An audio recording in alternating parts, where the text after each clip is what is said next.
Good afternoon. I just realized that I forgot to turn all the lights on. So let's do that. And let's do this. It's a little bright, so we're going to bring those down a bit. Okay. I cannot believe I forgot to turn on the lights. That is so funny. 40, 40, 40. Okay, we got a couple things real quick. Nutmutt came in early and put a subscribe to 2 tier. Thank you very much, Nutmutt. Degrood put 5 tier 1 subs up as gifts. Thank you, Degrood. That's awesome. We have some other things. Let's see what else. Bum, bum, bum, bum. All Father, year of happy trees. Year Joe, happy trees. Make with the happy trees. Lots of happy trees. What is this? Apparently I was supposed to put this up. I did not know that. Choo choo. Apparently it auto-filled, but we'll put that up for now. Let's get on with our day. Today we're going to be continuing with Lost Vikings with the NFL 8 level, which we started yesterday. Let's see. All right. All set to go. Shirt of the day. It's okay if you disagree with me. I can't force you to be right. So that is our shirt of the day. Thank you. Movie of the day is National Treasure. A historian races to find the legendary Templar treasure before a team of mercenaries. National Treasure, 2004.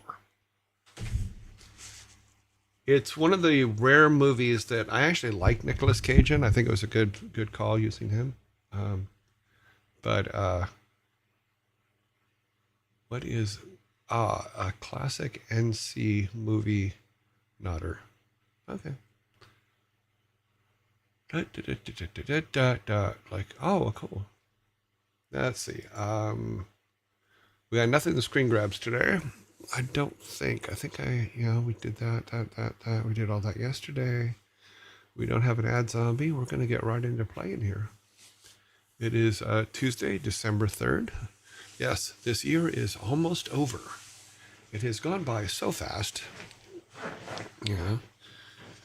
Oh, so many things. I had moved back to the U.S. in March. That was a lot of work. And then closing out the house there, and took well into July, August. Just getting stuff to the point to where you can move out and get everything closed. God, my brain's just blank today. But so getting all that closed out was a big relief, because dealing between two countries on things like housing and taxes and stuff like that is it's a treat that just keeps on giving. So let us go to Lost Vikings. I love National Treasure, and same with Nicolas Cage. Can take leave most of the things. He was good in National Treasure. He was also really good in Raising Arizona, which is a very, very old movie. But it was one of the movies we put up for movie of the day a while back here. But Raising Arizona is really good. I would suggest watching it, as I did. What about May? April, May. What happened in May? A lot of stuff going on in May. Yeah. Let's see. Do you celebrate Xmas? Yes, of course. A treat that's one, but he's also really good. I haven't seen Pig, so I'll have to look that. Yeah, Raising Arizona, he's brilliant in it. And it works. A lot of people go, well, he was really good in Valley Girl. Well, I didn't like Valley Girl. It was kind of silly. I think that the John Hughes teenage movies were better. Like Pretty in Pink and all those movies. May the forest be with you. It's not May. It's December. There is no may the forest be with you. Trees, trees, trees, trees. Con Air, I'm kind of, I barely remember it as part of the problem, and there's nothing about it that really like stuck out in my head that kind of stayed with me. Whereas with Raising Arizona and National Treasure, there's things that just like, okay, cool. Yeah. Here we are, NFL 8. We are back where we are. I don't think we're in Kansas anymore, Toto. Where is Kansas? And who's Toto? Okay. We're gonna get with it here. We are getting through it this time. We did a lot of discovery last time. Okay, he's not shooting over his head, so we're all good.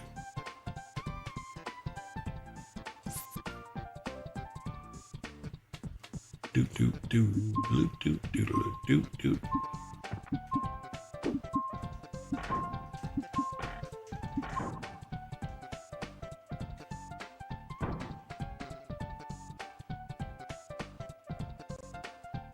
Wait for it. Okay, here we go.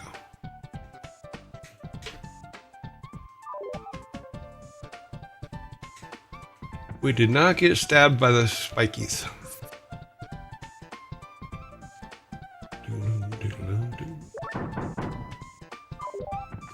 Woohoo!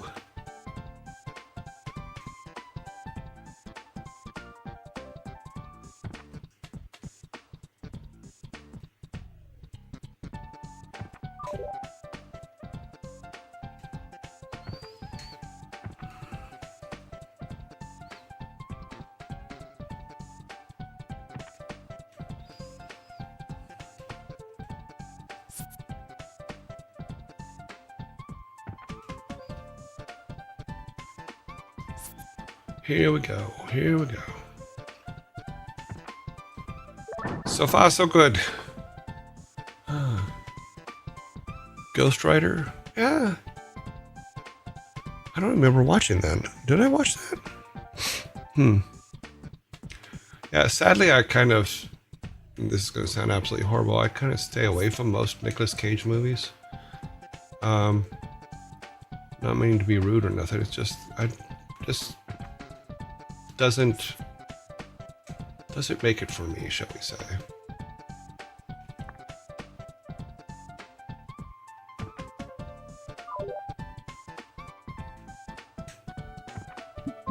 Oh, we screwed that up. We need to go back down to that one. Okay, well, we'll have to go back down and come back up.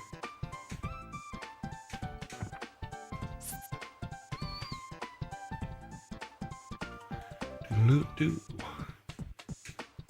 Okay. Hello. Hello, Frantic. How are you today?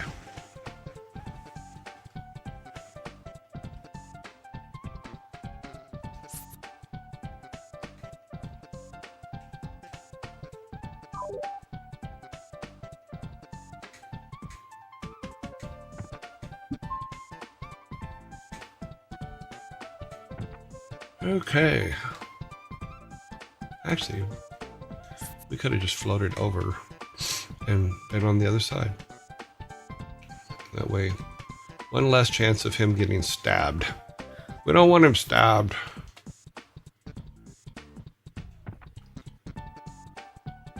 Okay.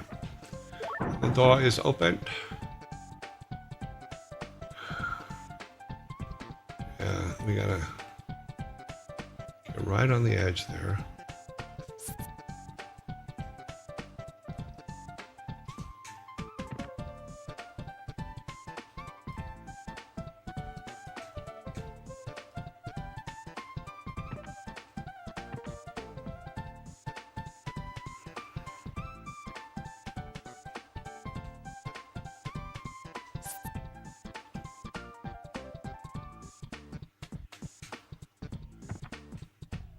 Awesome.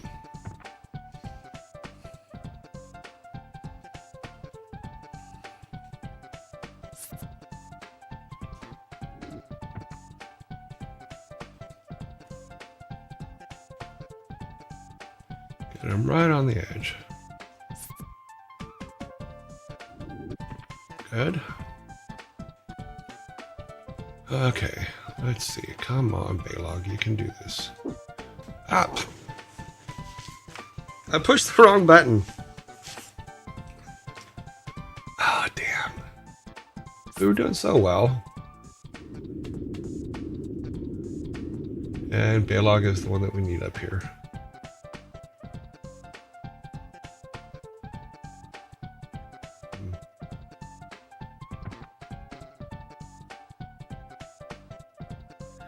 Let's get a look for the layout here and see if we die if we go up. No, we need the blue key. Okay.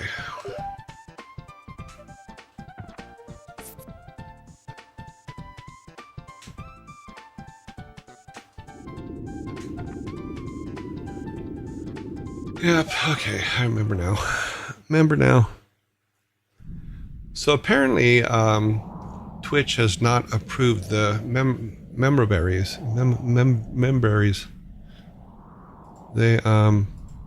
They're still in review, it says, for the emote stuff. Let me go down here to emotes real quick. Emotes, did it get approved? It did not, did it? No, it's still waiting for approval. I mean, maybe it's the name. We'll give it another day, and if it comes up that they approve it, fine. But we will. They're just grapes. So I drew some grapes. Thank you, Thor. Oh my God, our dad. The Grinch. You're a sly one, Mr. Grinch.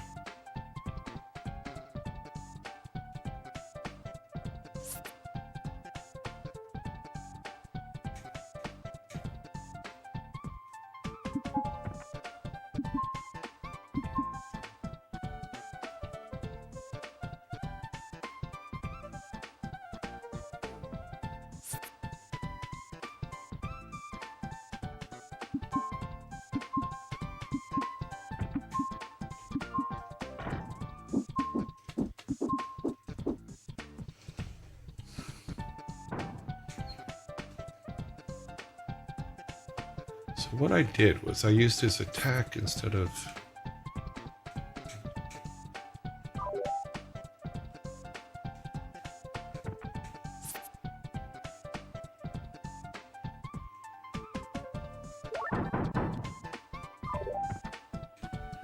Okay, now we have a blue key. There's 2 blue keys on this game, on this level. Interesting. Okay, we need to bring him over here so that Olaf or Baylog can jump down without getting hurt.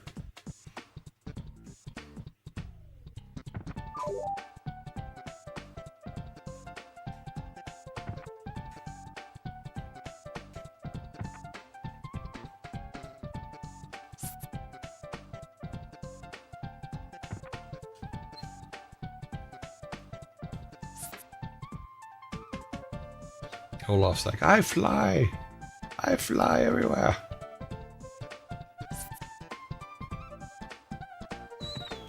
Okay.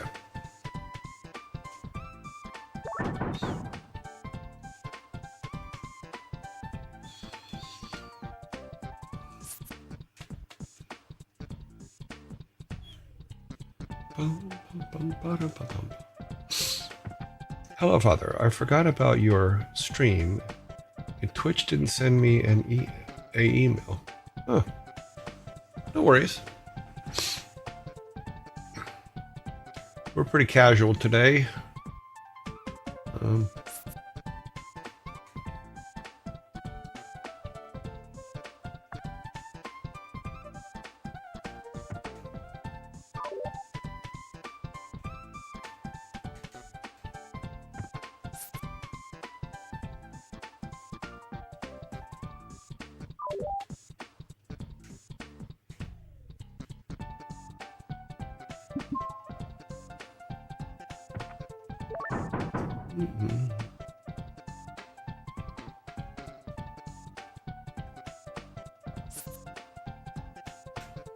Trick is to beat that.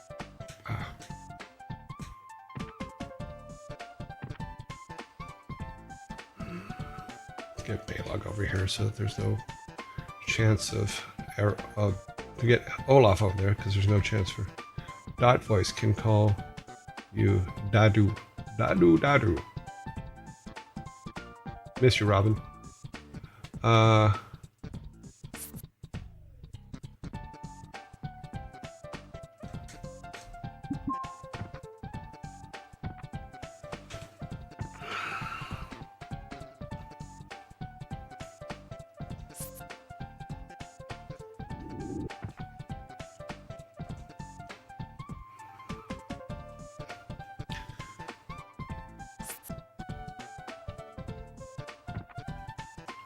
I was trying to remember the master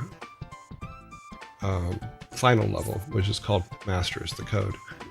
And I was thinking about it. I'm like, if I remember correctly, killing tomato is really difficult. And you know what I'm talking about? Your Joy always hears your chicken question on the stream. Why is chicken? Why is chicken? Because everything needs to taste like something.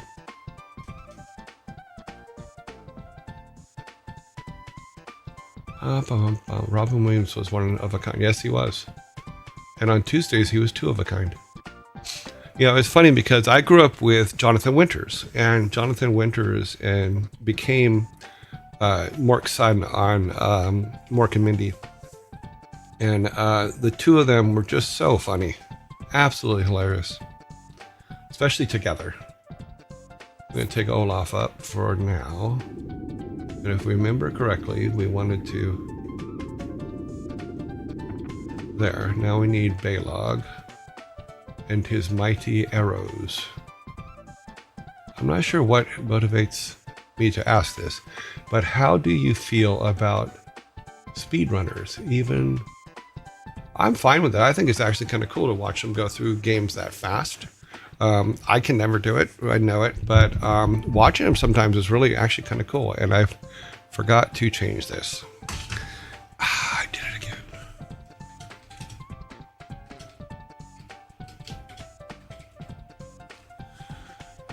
Okay. Sorry about that, guys. Forgot to change the category. Yeah, speedrunning's fine with me. I have no problem at all. A new bit of emotes. Yeah, I'm trying to add things. I made some things. Not sure if I put them all in the right place or not. So that's interesting. Drop your shield, dude. Thank you.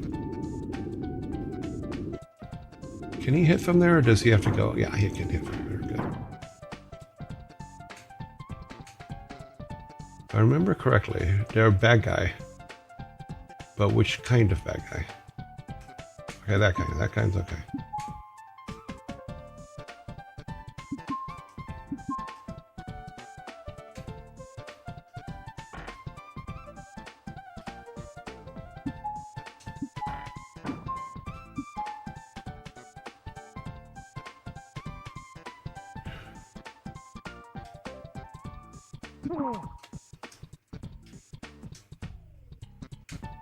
Oh, screw it.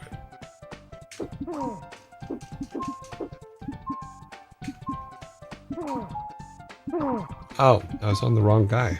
It's going to be one of those days. I am currently cooking leek and ham pasta for dinner. Cool.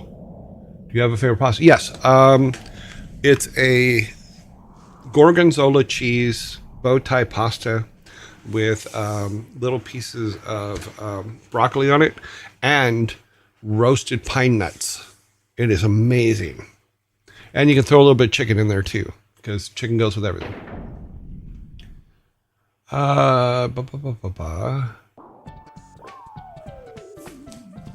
Yes, thanks, Thor. Thank you, Mr. Ninnis.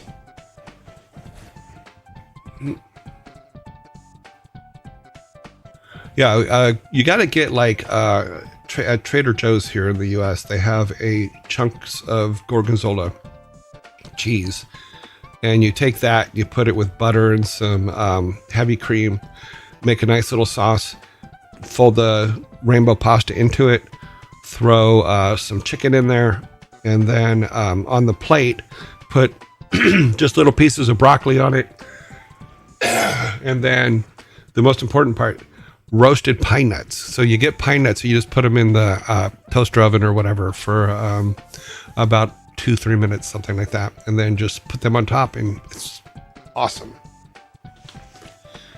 It was a recipe that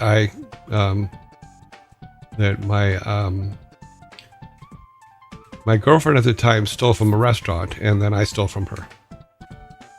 Can't say stole. We both made it all the time, but it was a whoa. Well, that was rude. Try this again. I think it's because I forgot to put his shield down.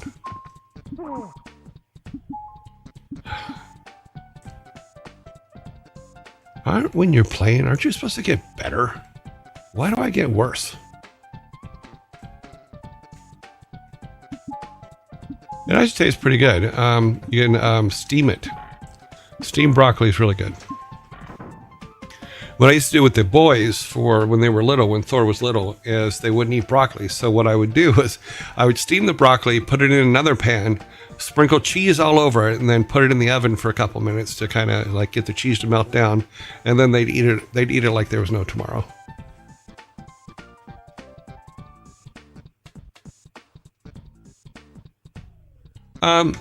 Sure. I'll write out the recipe. It's one of my, I have these 3 ingredient recipes that, I used to have with the boys.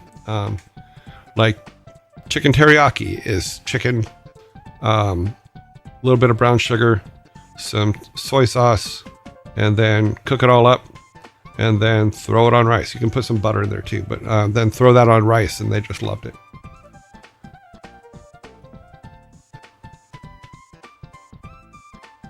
Cauliflower cheese is good too.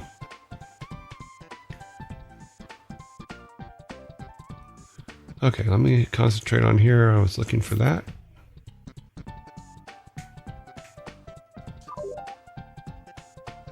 Got it. Next one.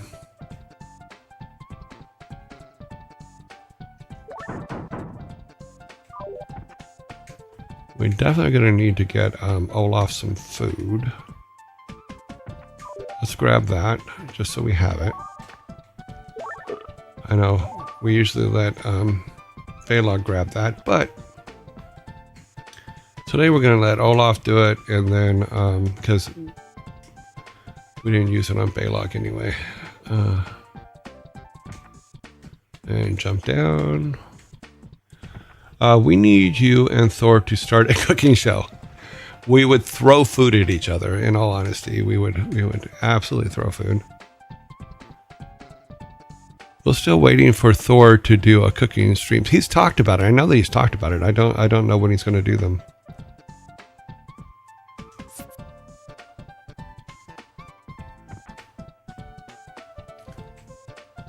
I think his thing is he wants to have the camera set up right, and I completely understand that. It's a completely different thing because you need an overhead camera, and then you probably need a side camera, so you can look down on the pots and pans, and you probably need one over the stove, which means it'll fog up while you're cooking. So what was your vision for creating this map? It looks super wacky. Well, the whole point was that these are the wackier worlds. These are exactly what you said there. The whole point was just to make something fun.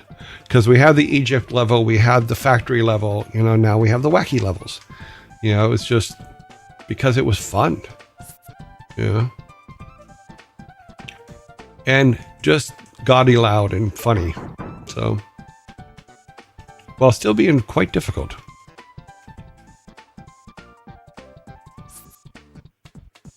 Going up.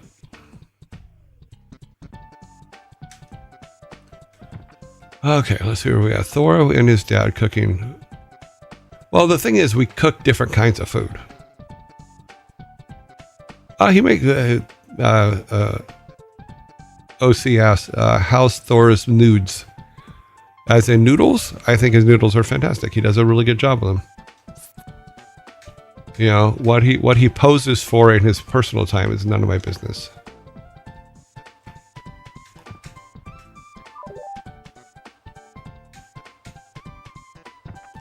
Oh, shit. We're to the point where ads are coming. What did I miss? Will you go to Brazil together? No. I'm there's no reason for me to be there. He's gonna get his award and he's gonna have a great time. I'd just be in the way, in all honesty.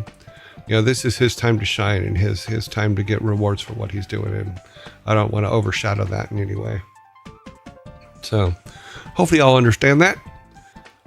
Yeah, but the whole point of these maps were just to have fun and be goofy and draw cool, funny stuff. You know, and make it work. Let's see what else we got here. Cooking show, got that up. Ad zombies. We're in the ad zombies. Yes, I did mean no noodles. Cool. I figured you did, but it was you gotta check sometimes because it's the internets. So yeah, we have a couple. We have 9. Well, we have 8 standard emotes right now because the M berries haven't been approved yet.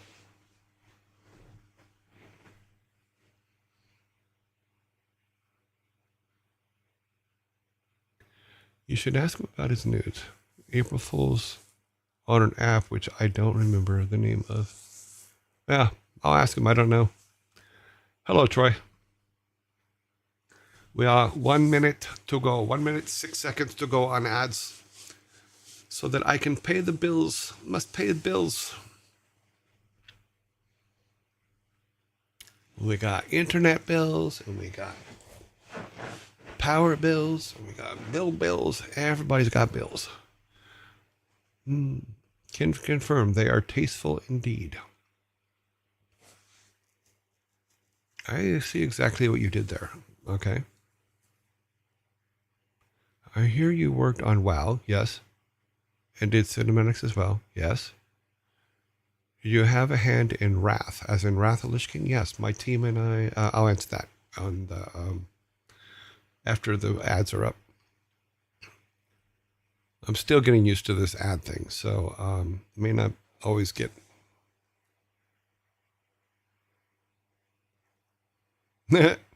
I'll answer that one too in a second. Let's go to just me, and then we'll go back to Lost Vikings in a minute. We'll go to we're going to chat for a second. Okay, 2 questions came up. Where'd the first one go? Did they delete it? Okay, well then we'll go to this one. Do you have the same sleep mutation gene as Thor? I invented that mutation gene. For the first 50-something years of my life, I slept 4 hours a day. Which made it really cool, easy for me to work ungodly hours. And then when I got into my 50s, it switched to 6 hours a day, which was really, really weird. And now it's about 6.5. Sorry, yawn. That's funny. I used to sleep about 6 hours, 6.5 hours last night. 6.5 hours a day, usually. But I'm trying to increase it to 7.5, because I think now that I'm in my 60s, I probably need a little bit more sleep. But yeah, I invented the mutation gene that Thor has in regards to sleep. My question didn't disappear. I just wanted to say thank you for Wrath. Oh yeah, that was the question. Did I work on Wrath? My team did the in-game piece for Wrath, where Arthas is coming out of the gate and doing his thing, and then the Forsaken is there and all that stuff. We did that in-game piece for our machinima team, which is my video and post-production team. We did that piece and got it into the game. So yes, that was a fun one. Can disappear. The rest had some great times of my teenage years. Cool. Oh wow, we even have a bits in a subclass. Yeah, I put that in there. I was told by somebody that I should probably have that there, and I'm all good there. Um, so it's there, and when new followers come in, I think I use the face. I forget what face I use, but I got so new followers in there. I made some coins. So I made a brass coin, a silver coin, and a gold coin for 1K subs, 1K bits, 5K bits, and 10K bits, because that's the settings they had for that. There's no way for me to change that, But so I made different colored coins for different sizes of stuff, because I thought, okay, well, yeah, subs and bits glass is great. Okay. Yeah, I just used a standard whiskey glass. They had all kinds of weird shaped glasses and stuff. I'm like, you know what? I'll just use a standard whiskey glass. How does it work? Is there a program for it? Okay. Okay, let me find the. Oh, you mean the glass? The tips glass? Yeah, it's on. Oh God, what is this thing called again? It's on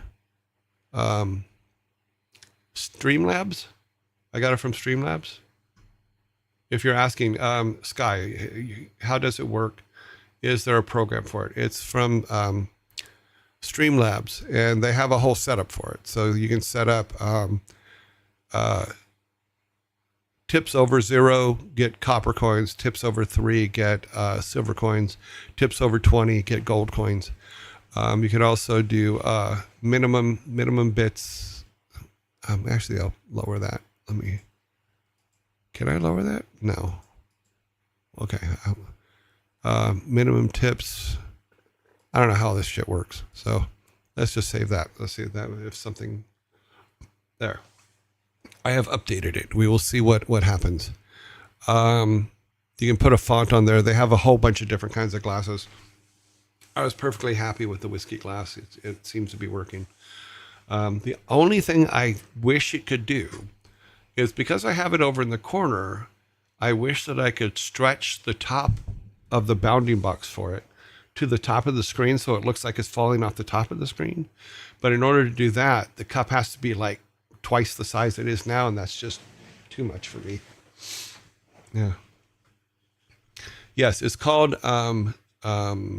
Tip Jar in Streamlabs. So if you go to Streamlabs, they have and you go to widgets, type Tip Jar, and then the program for this and how to set it up is, or the program for it's there. So yeah, but you can put your own artwork in there, which I did for the coins and the followers. If we get a new follower, then you'll see my South Park head of my guy will fall into the cup. So I am impressed with how much you have learned about streaming such a short time. See, look, little South Park heads. Okay, in such a short time, I'm glad you. Well, I'm learning, but the problem I have is I don't have enough dedicated time to just sit and figure it out. So I do it mostly in the mornings, and then run errands and do everything else I need to do. Like my car needs to go in for service and stuff like that, so I have to take care of that. I have to go after Stream Today to pick up some prescriptions. It's a learning thing, and I don't like bugging Thor all the time. So I'll talk to him maybe once every couple of weeks and go, okay, did I do this wrong? Is this how this works? And then he advises me, on this and that. But it's my responsibility to go out there and find it all. Like even getting the YouTube to work. Because like YouTube, I had a lot of trouble with YouTube. With getting it to work. We now have, I think we're now in our 6th day where live streaming has worked on YouTube. And that's awesome. Because I was, for the first 2.5 weeks or so, I was actually uploading the stream afterwards, and now it looks like I don't have to do that. But it's a little bit complicated to get it to work. So you can, like, I have it set up in Atium multi-stream, which is Senpai or whatever his name is. I'm sorry I'm messing it up. He has a master class for streaming, so I've been watching a lot of those, which is why I picked the camera I did, why I picked the mic that I did, all that kind of stuff, you know. But he has he's a partner with these Atium multi-stream, where you can put your different streams on top, and then he has a tutorial for it. But there seemed to be something left out of the tutorial, so I had to figure out that in order to get the YouTube to run, I actually have to go into YouTube every morning and put the information in and all that stuff and activate it for stream is coming. And then when I hit the button on OBS, it starts. So, but there's a whole little thing I have to do in the morning that gets us all set and ready. As a gift, I will make you a pudding. Make Sky a pudding. You are a pudding. Okay. See, I would make a pudding emoji, but it would probably look too much like a dump. This map looks really cool. Nice candy. Yeah, it's a good vibe. I know you meant vibe, even though you put vibes. Thank you for uploading the streams. I don't usually have time to watch them whole stream in the evening, so I continue watching the VOD in the morning. Oh, cool. I'm glad. I'm still, now that it's going live, I don't know if I have to put the live streams up on YouTube anymore, but I have been anyway, just as a backup. Because I also noticed that on Steam, or on, oh wow, on Twitch, things expire, videos expire, and I'm assuming they go away, so I don't know. I'm assuming if I go to, let's see, back to Twitch, back to channel, because I noticed that it says that they expire, but I don't know. I think it's like after 5 days or something like that. Oh, I'm not sure when this Kafa Paupu. Thank you for the 200 bits. That's awesome. Awesome blossoms. Our bit count is 606. I don't know when that came through. It looks like it. Oh, that's all time. This session. Okay. Right. Month. Yeah, I'm still learning all this stuff. I hope things are going well. Yes, they are going well. I'm getting more used to talking, but it is actually kind of fun. I am still waiting for certain things to come through that I want to be able to do, but I am working on being able to talk more about other things, and that is the tricky part, is talking about them and not having someone just get pissed. You know, because it does happen. Here's one that's probably funny. You might find, you know, let's get through this level first, and then we'll go, because I have it already set up that we're playing. We just came to look at the tip jar. Now I don't know what I'm not exactly sure what's the proper thing for. Oh, I've already done this. Did we get the bomb? I don't think we got the bomb already. Oh, I turned it off and now it's in the way. Okay, well, we can float around it. We did not get the bomb. Now we have the bomb. And we can just go over here.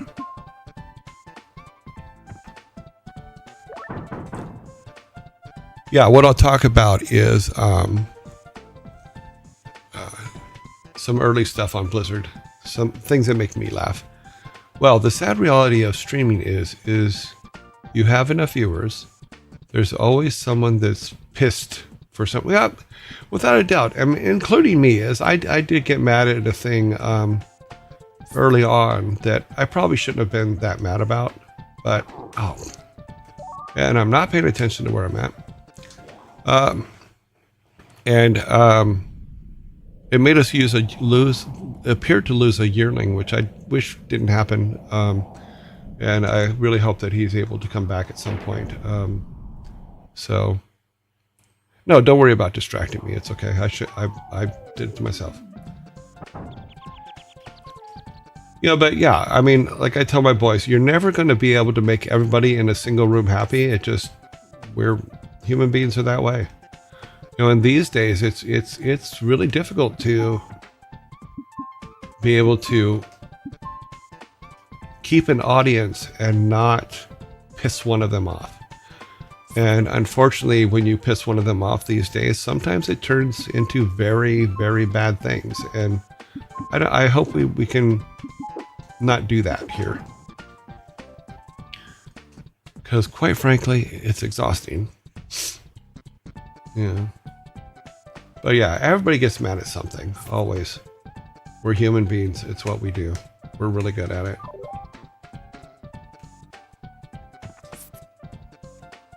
And I am, by nature, offensive.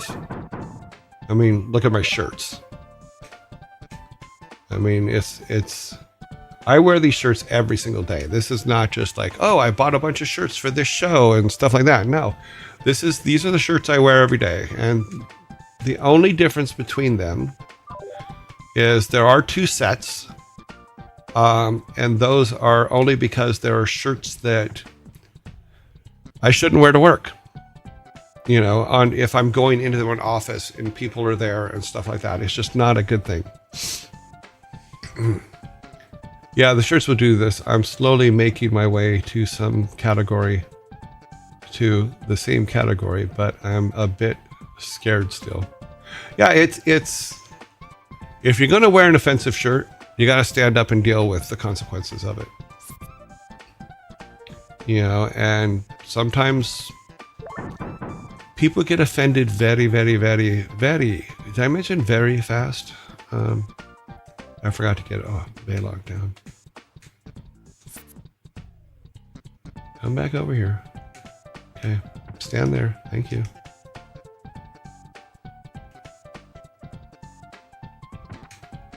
I was raised in a house of antisocial behavior, so it's all I knew. I didn't know that there was something wrong with it until I got out in the real world. Okay. There is nothing worse than spam texts. And if you're going to send me a text that only says hello, I'm not going to pay attention to it. You text me, you tell me who the hell you are in the first text, because I'm not going to answer texts numbers I don't know, or texts that come out of nowhere. I have no need for that.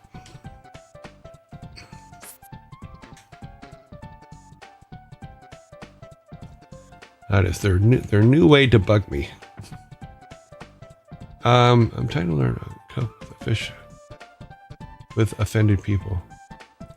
I mean, I cannot say that I'm good at coping with offended people, because I do say things like, really? Is this what we're going to do today? You know, and they don't really like it.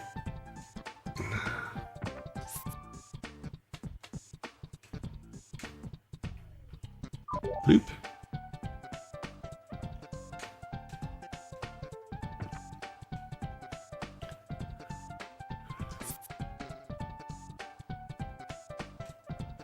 I have a story about a guy in Riverside.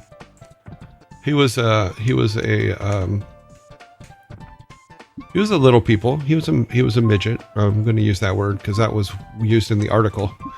But he had a job at a bar where he would wear a sombrero, and that sombrero would have chips and salsa in it. And he would do things in the bar, but he would walk around and people would get chips and salsa out of his sombrero because he liked doing it.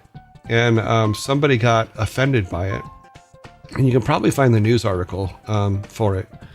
But somebody got really, really mad about it and basically complained and then made a big deal in the press about it. And the guy ended up losing his job and couldn't find work, for a while there. But he enjoyed his job. He liked doing it, and I did offend George Lucas, but we'll tell that story again some other time, but they got offended for him, but he was happy. He was doing the things that he wanted to do and he was happy. And that was important. And that was taken away from him. And he ended up being unemployed for quite a while, is my understanding, and completely unnecessary. Was not necessary to do that, because he was happy. He was not offended by his job and he was enjoying his job and it was taken away from him.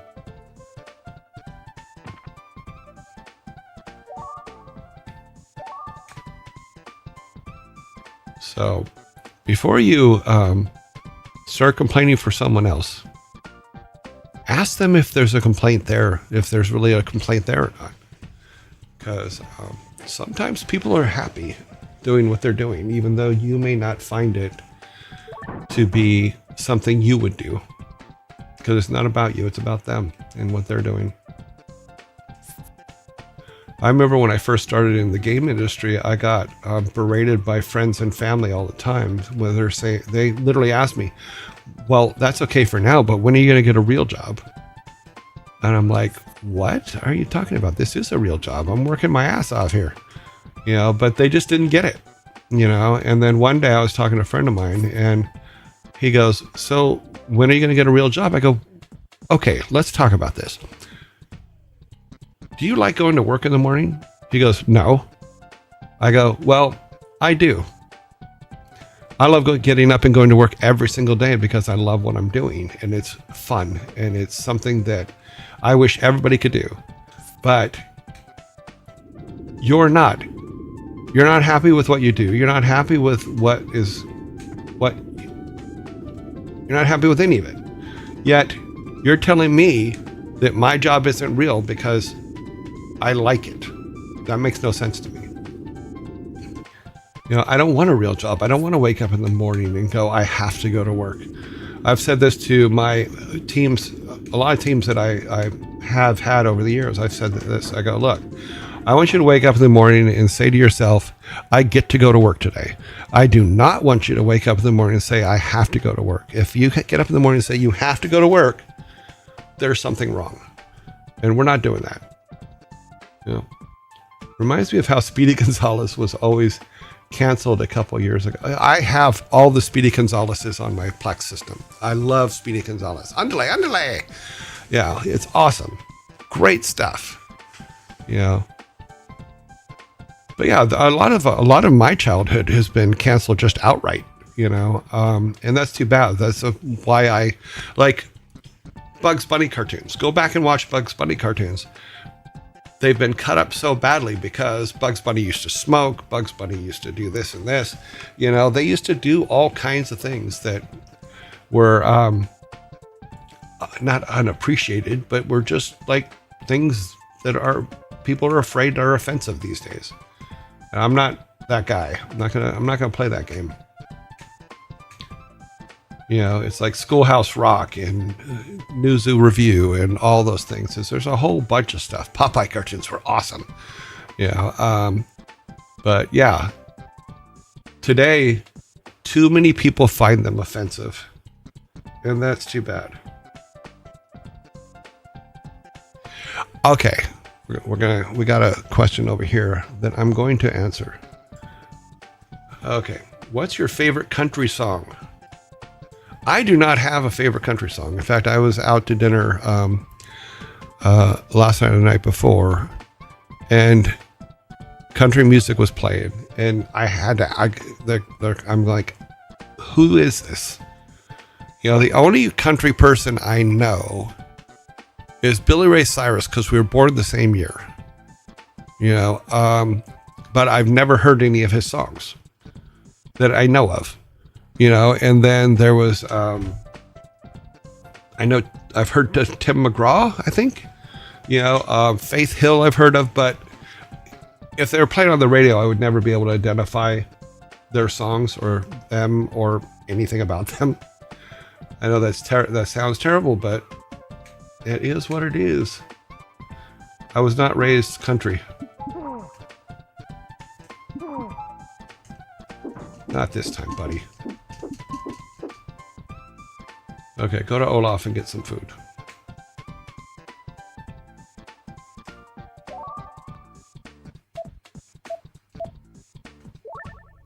Oh no! Run! Ah, damn it. Yeah. Well, we're gonna go see what we can do here.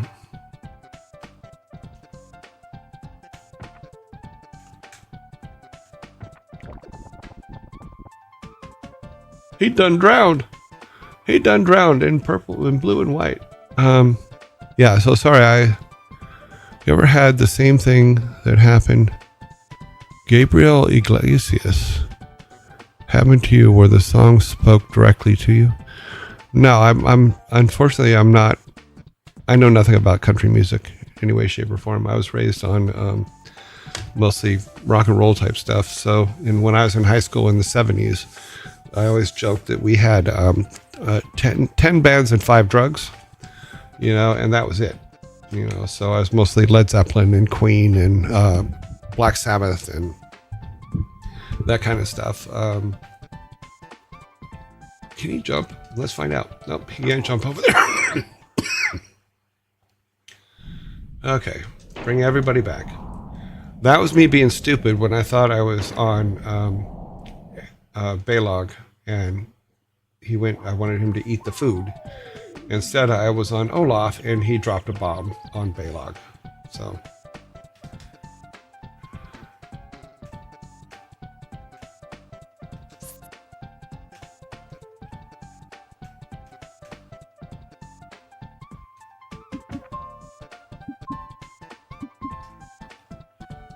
Is Metallica overrated?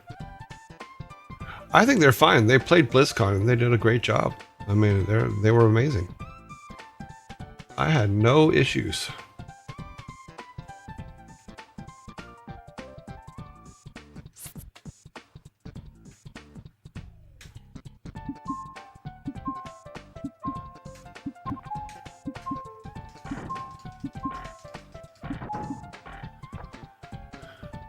Johnny Cash is amazing. Johnny Cash I do know. Dolly Parton I do know. But Johnny Cash singing Hurt is probably one of the most amazing renditions of a cover I've ever heard. And if you haven't heard it, go find it and watch it. It'll like shake your bones. But Johnny Cash I know because when I was a little kid, before 10, we lived in Ojai in Ventura County, and Johnny Cash's dad lived in a trailer park that was just like not behind our house, but like the next lot behind our house. But yeah. But Johnny Cash, I used to laugh because like Boy Named Sue was funny, things like that. But it's weird because those country songs are not like modern day country songs, because back then they actually told like deep moving stories in their songs, where I don't find that so much in country music. I think country music today has gone too poppy, for lack of a better, and please correct me if I'm wrong, but in my opinion, there's a lot of it that is just like, okay, yeah, great. Yeah. Boy Named Sue is hilarious. But you got to count that with, God, what was it? Cole? Nat King Cole? No. God, no. See, I got to look this up because there's a song that just always cracked me up.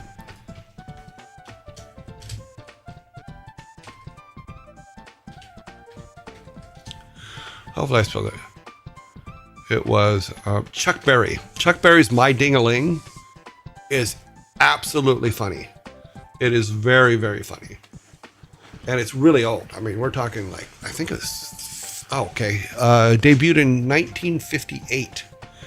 And it's called My Ding-a-Ling. And it's a hilarious song. 100% worthy of Dr. Demento. And I think it was played on Dr. Demento several times. Yeah, new country. It's just not. It's just not. But when you talk about, when I was asked about country music, I wasn't thinking about Johnny Cash. I wasn't thinking about Dolly Parton.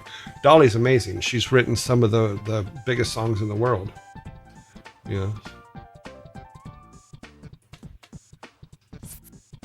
I know my girlfriend's girls are like, we got to go to Dollywood.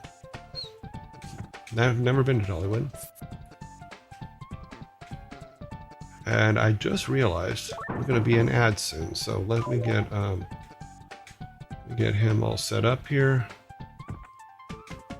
So we may go to the ad zombie momentarily.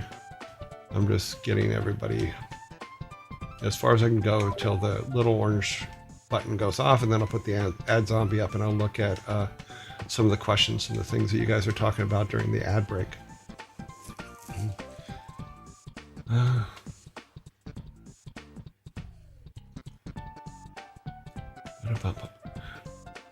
Of a silly dusty pub with. Okay. All right, let's see what we got here. Johnny Cash, yes. Names, boy named Sue. Great. My name is Sue. How do you do? Now you're gonna die. Outlaw country. What? You don't like the sexualization of a tractor? You know, I don't know the tractor personally, but whatever it identifies itself with, sure, go ahead. Yeah. There's a country artist who tells stories in the lyrics. That's the way it used to be. But you need to know where to look. Yeah. New country is only about certain activities now. I don't even let my kids listen. Oh, okay. Stadium country, they call it. Is that okay? Slim Dusty.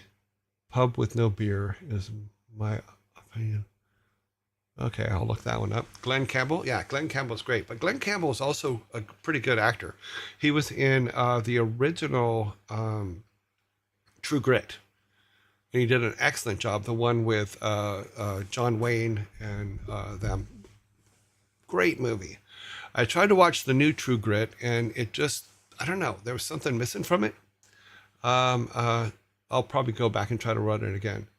I'd love an ad zombie emote. I thought about it. I haven't done it yet. Isn't Dolly Parton the grandmother of Miley? I don't know if she's the grandmother of Miley Cyrus. You know, but Miley Cyrus is what's his name's daughter, so I know her dad. We're the same age. Don't really like Miley Cyrus overall. Well, she's a pop star. I love her voice in her Jolene cover. I haven't seen that. I don't follow her that much. She's a shock value artist, in my opinion, and that's fine. There's a lot of them. Yeah, something like that. I was a bit off. Okay. Dolly Parton might be Miley Cyrus's grandmother. Not sure, but they had a bond. Well, that's cool.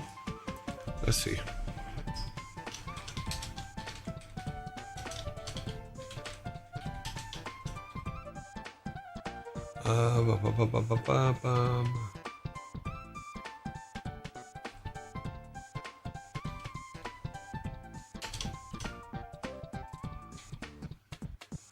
Wow, this thing is not auto-filling to save its life.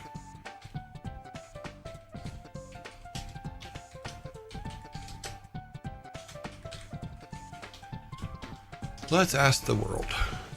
No, Dolly Parton is not Miley Cyrus's grandmother, but they are distant cousins. Okay.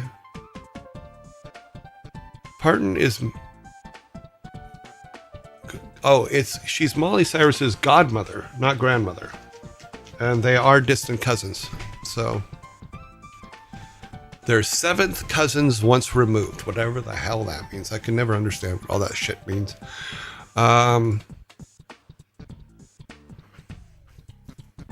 they share a common ancestry of John Bricky, who was born in Tennessee in 1704 or 1740 and died in 1806. So it's Parton's sixth generation grandfather and Cyrus's seventh great grandfather. So seventh cousins once removed. I wouldn't know. Yeah, I don't. Basically, they have it looks like, let's see. Parton became Cyrus's godmother because of her close relationship with Cyrus's father, Billy Ray. Parton has said that she considers Cyrus to be like one of her own. So yeah, they treat each other like family. So that's cool. Yeah, but they are distant cousins. Literally seventh cousins once removed, whatever the hell that means. Dolly does really good work, and my girlfriend is a member of her book club for children, and what she does is she sends out books every month to people in the book club, children's books for that are really, really good books, and I'm hoping that the book barons of the world don't attack her for it, because I think that she's doing really, really good work helping people fall in love with books and stories and stuff like that, and more power to her. Yeah, and then there's Dollywood and stuff like that, but the book thing I really think is cool because she sends all that stuff out free of charge to people, and it gives kids a really good beginning library of books to fall in love with and stuff like that. You can't say no to that. The lady's awesome, so. Was there a time you remember where working in animation clicked and you knew it would be your forever career? No. The thing about working in production of any kind, and this is for me, is I am so concentrated on what I'm working on now that I will forget what I've done, and I will not think about what I need to do, what I'm going to do next week. I think about what I'm working on now. And that has saved me a lot of just what I consider pain and suffering that I see artists go through. I've told the story about people would come up to us at Blizzard and go, "We really like that trailer you did." And we'd have to ask them, "Which one?" And they would say the trailer, and 9 times out of 10, it was a trailer we worked on four trailers back or 5 trailers back, because there was a delay between when we finished them and people started seeing them, and we were already off and on to the next one of the two past that. You're always working on what you're working on now. So there was never a, oh my God, this is next. It was like, okay, we got this, it's done. Next item, please. Let's go. Yeah. So no, there was not this is going to be my career forever. It was literally like, okay, well, this is what I'm doing today. Okay, that's what I'm doing tomorrow. Because animation was not why I was hired. I was hired for 3D modeling and 3D animation, not 2D animation. And then just as projects came up, we just went, okay, I'm going to do that today. And it wasn't good nor bad. It was just, okay. And there was no thought into it as this is going to be my career forever. In the beginning, my job at Blizzard, or Silicon and Synapse at the time, was originally for a 5-week contract. I was supposed to make the cars for Rock and Roll Racing and go away. And I didn't. On the day that Alan came and said, okay, thanks, I said, you have a pile of art over there. I can do that art. And I just kept doing that, okay, you have this over here. I can help out with that over there. That's what we did in the beginning. That's just how it did. And it looks like I'm disconnected from chat again.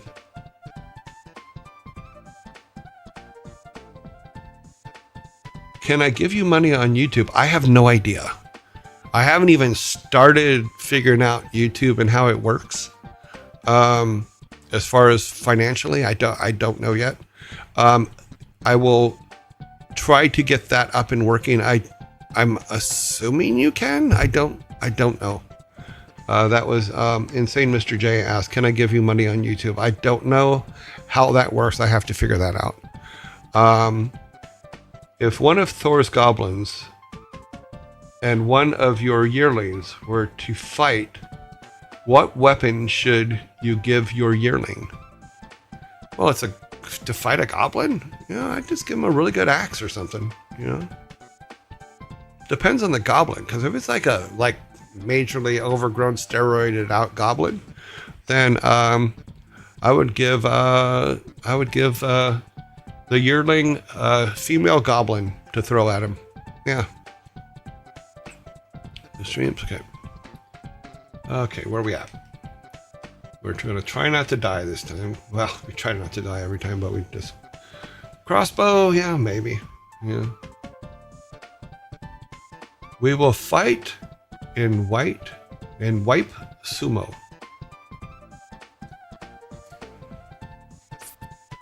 I really have to say, there's sometimes when I'm reading the stuff you guys write, and I have no idea what you're trying to say. But I get the same way as I go back and look at some of the things I typed, and I'm like, that does not make any sense whatsoever. And that's me looking at the stuff I wrote. I'm like, okay, I'm a dumbass.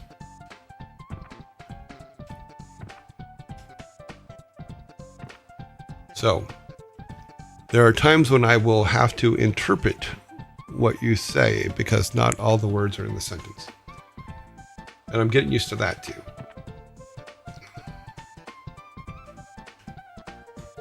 Okay, now this time, we're going to do our very best not to drop the bomb. Oh, I'm back in the chat room. I do not know why this thing keeps throwing me out of the chat room. I don't get it. It only started middle of last week, and I haven't really changed anything, so I'm not sure why it's doing it.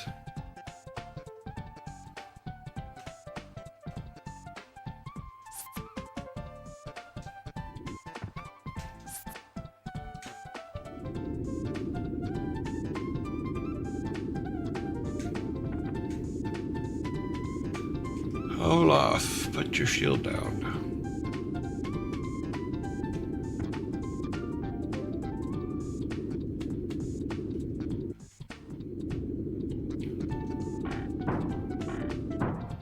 Wonder if I can do that. Can I?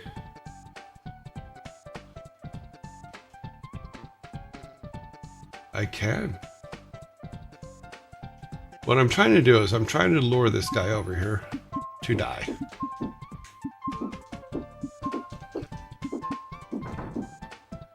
See, that made it so much easier.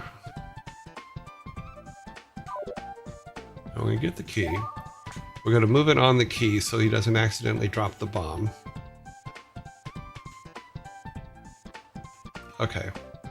This will turn this on. And I'm trying to remember, let's send Olaf up to investigate, but I'm pretty sure I have to take Balog up there, shoot some arrows. Oh no, we need the bomb. Okay. So let's see if we can get Olaf over there, or if I have to give it to... Nope, Olaf cannot go over there. So we need Eric.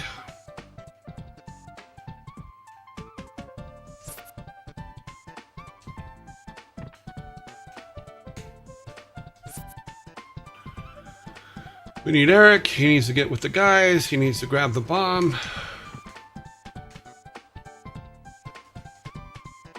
Can Olaf hand the bomb upward? That would be fun. He can.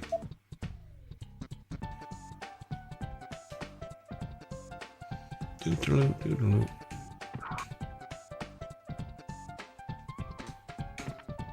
Okay, so we drop the bomb.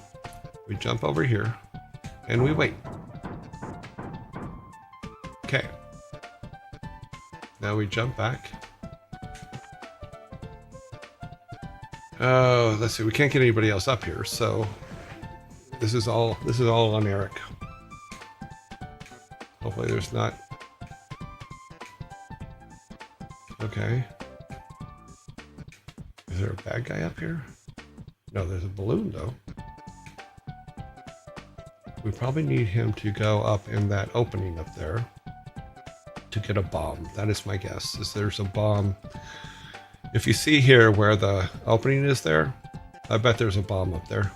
Oh, there's a button, not a bomb.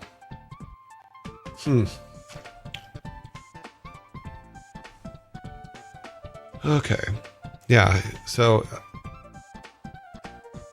it says right now that it's welcome me back from chat, but I'm not seeing anything coming up in chat. So let me look over here and go. No, it says the same thing over here. Go to the channel. Yeah, okay. If you guys are chatting, I'm not seeing it. So the last thing oh wait, there's one.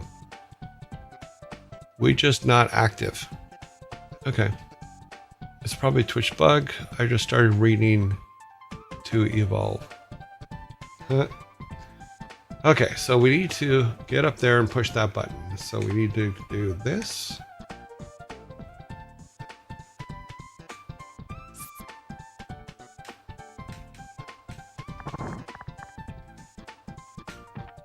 We need to get that key.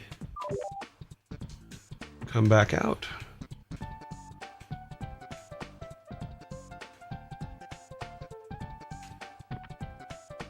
Step off. Okay, we're gonna need to go over this way.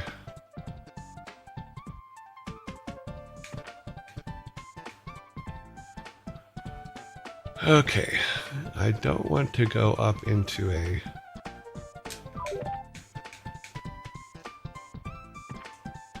I don't like dark rooms.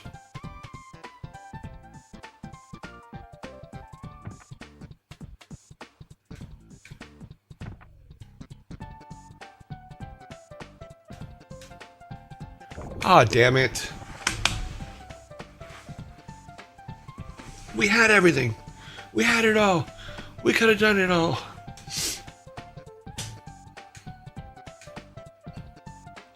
Oh, now we gotta do some exploring. And I bet you that the exit's right there. The exit is right there.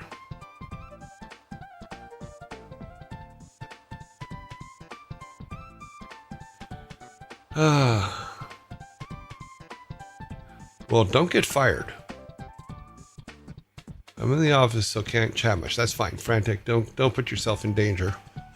Yeah. I just wanted noted that we were pretty close to the exit.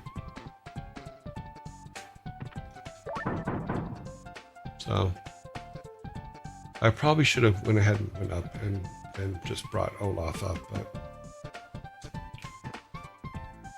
but what we can do is we can learn how to get Balog over there.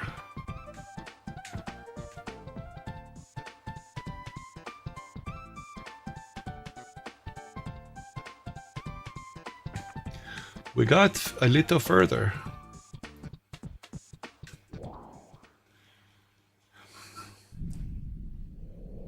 Well, try harder. I will.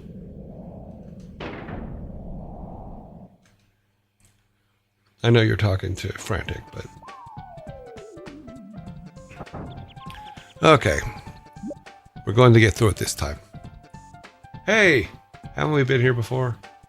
Of course we have, and we'd better improve, or we're not going to get out of here. I think they'd have more monsters for me to clobber. Things would be going a lot better. I need to change my glasses, sorry. I just realized I have my faraway glasses on, not my reading glasses, so... I'm old! Old people need multiple pairs of glasses. That's just what we need.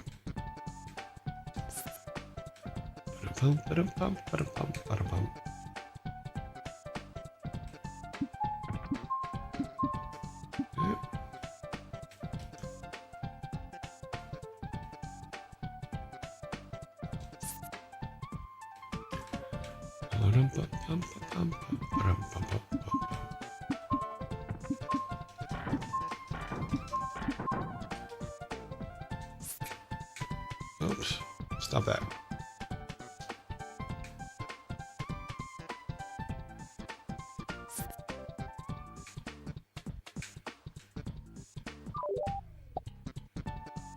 I pushed the button.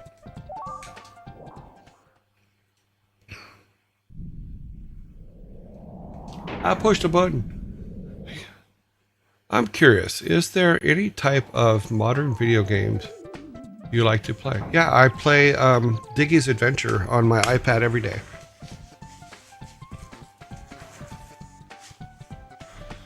I am level 700 and something. Let me look. I am... Okay, it's reloading. I know they just did an update today, so... I'm level 775 on Diggy's Adventure. No, I have not played God of War. I like their commercials, though. Or their trailers. Their early trailers. I really like those.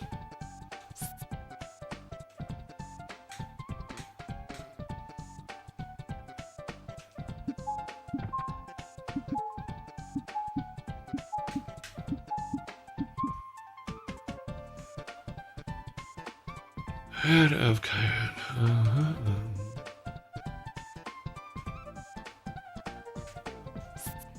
I also like their website design at one point. I don't know if it's still the same, but they had a really cool web design and menu system that I really liked.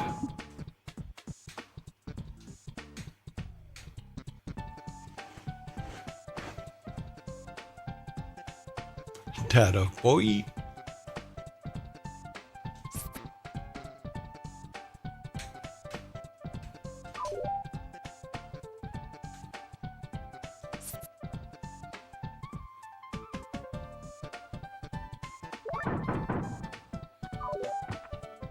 I'm having a great day. A little slow starting, but doing well. Doing well. When I first started the stream today, I was like major low energy. Yeah. And the coffee didn't help. So it's just one of those mornings.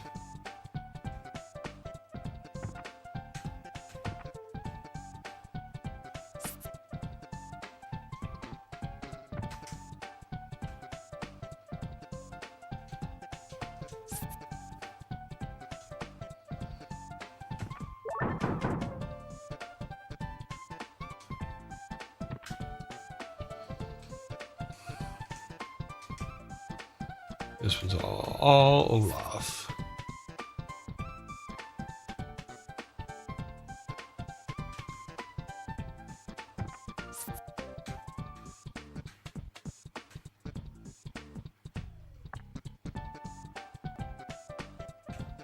Oh, missed it. Missed my ride.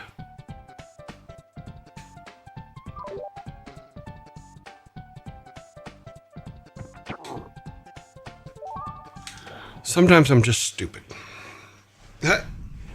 Yeah, so yeah, on Diggy's Adventure, I'm level 775. I've been playing it, I'm pretty sure, over 10 years. You know, and it's just a little bit every day. You know, you play, you go and you do your levels, you use your energy up, and then you go to the next thing.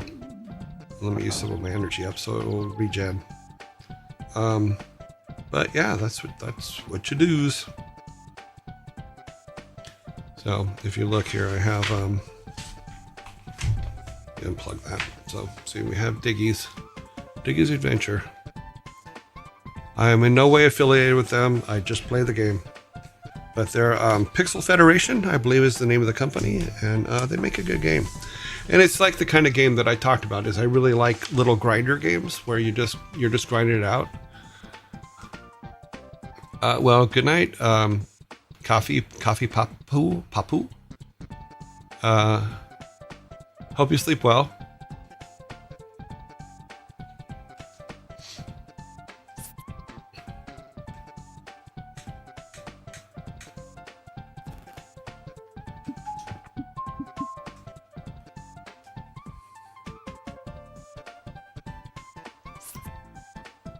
It's funny because I was thinking about the tip jar, and the reason I put it in is so that I could see when you guys give things, so I can say thank you and stuff like that. And I realized that I only put it on one screen, so I'm not seeing when you guys are giving stuff. So I apologize for that. I did see someone. Oh God, what was his name? I don't want to screw up someone's name. It would suck. Let's see. Like I said, Nut Mutt had subscribed at a 2-tier. Thank you very much. Before the stream even started, which I thought was amazing. And then DeGrood gave 5 tier 1 subs out, and that was pretty cool. Thank you very much. Thank you for having confidence in me as a streamer. I hope that I can live up to your expectations.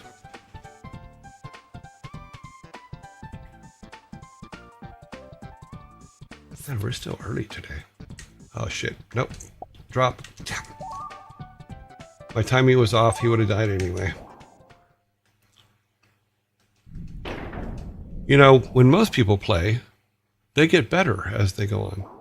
When I play, I get worse. He said jokingly. Yes, I know. Everybody's mad. Yeah.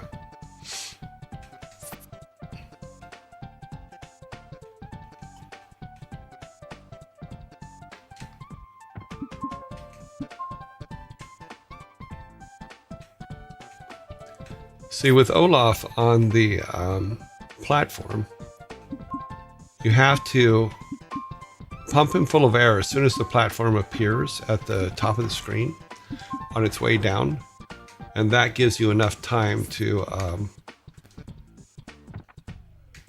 get up there and get out before it. You go there, you get up here, you get the key. You let go, you float out. Gives you plenty of time to do that.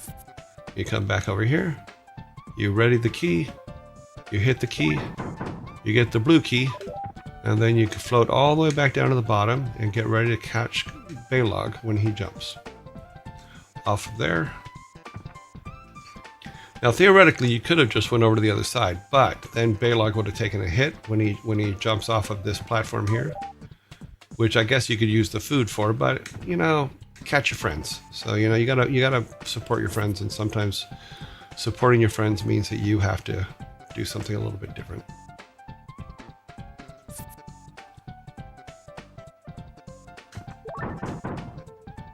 Eric can just jump.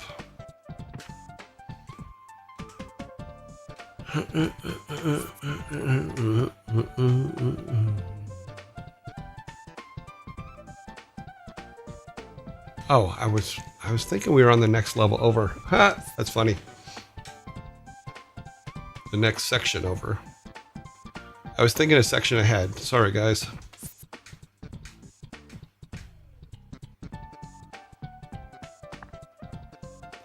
You just push over this way. Oh, missed it. Sometimes you miss it. Sometimes you make it. And sometimes you get drugged by it up into the... you don't have to. You just have to live up to your own expectations and keep being... Yeah. Well, it's easy for me to be me. Because it's all I know how to be. I am burdened time like there's no tomorrow. We need to get through this level. This is just... I'm being stupid at this point.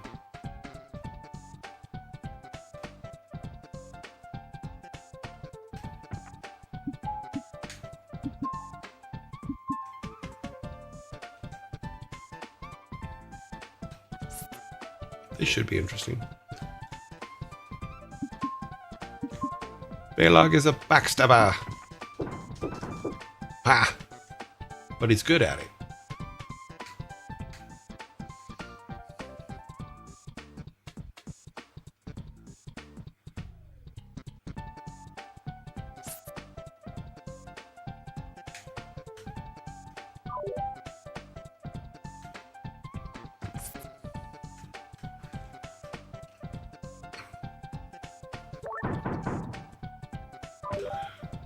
When it is Mr. Linus Meow says, too smart to think in present. Well, it's more of a thinking of task at hand than thinking in present. I'm not talking about the metaphysical thinking in present. You know, it's more of concentrating so much on the task at hand that you forget what you did yesterday or the day before and stuff like that, and you just move on to the next thing.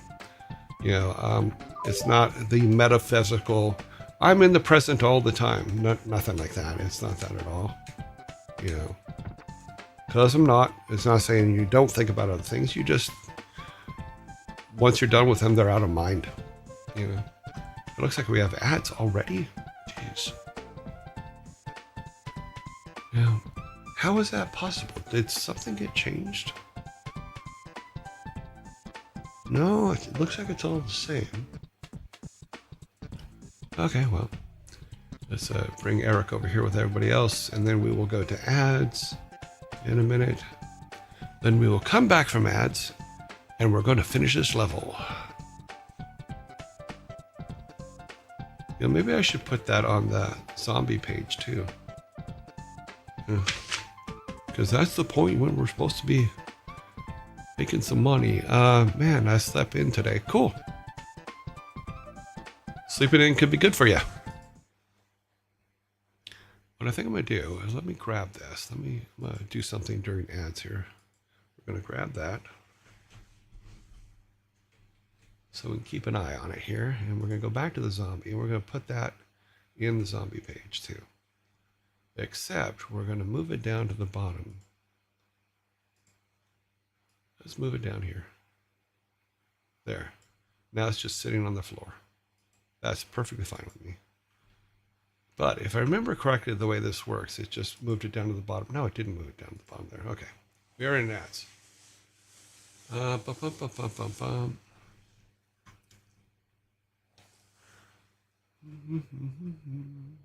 That's okay. You're late to the stream. You can always go back and watch it later. You don't have to watch me live. 1 minute to go. 1 minute, 5 seconds. Then we're going to go back and we're going to get through this level. Or you're all going to laugh hysterically at me, which is, that's okay too.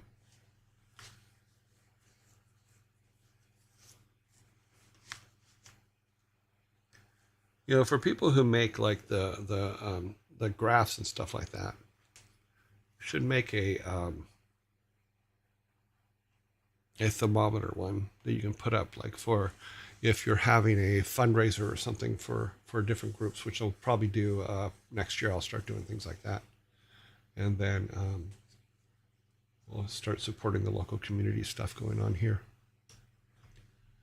Boop, boop, boop, boop, boop. I forgot my water today. I want the next ad break. I'm gonna go and get a soda out of the fridge. Okay. Turn this off. Let's turn that off. Okay, we're all good. Okay, we're going to take Eric across first, just for fun. Then Balog. Then Olaf's.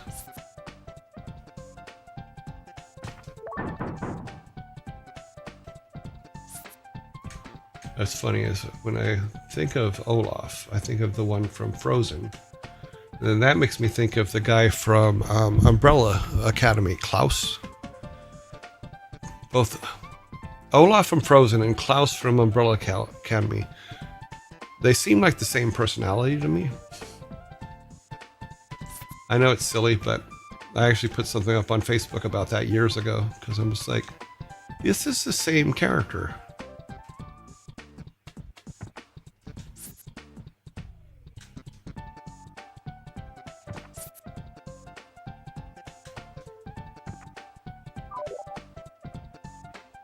It's not the same character, but they have the same feel.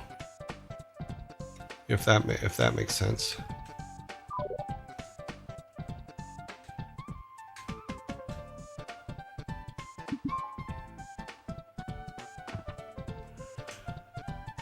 Ba-dum, ba-dum, ba-dum, ba-dum, bum, bump.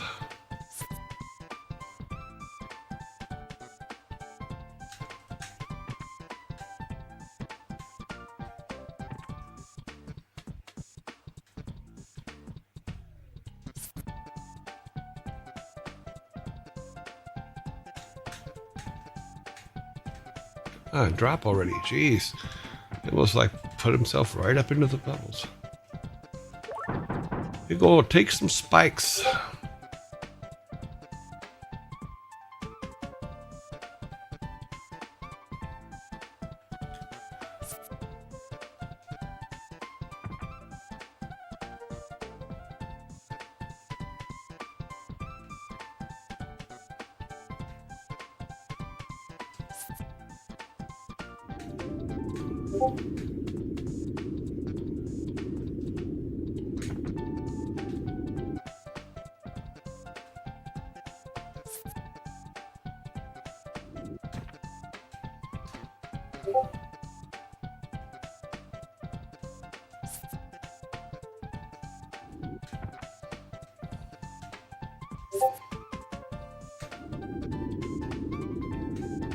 Oh, he may not make it. Oh, so close.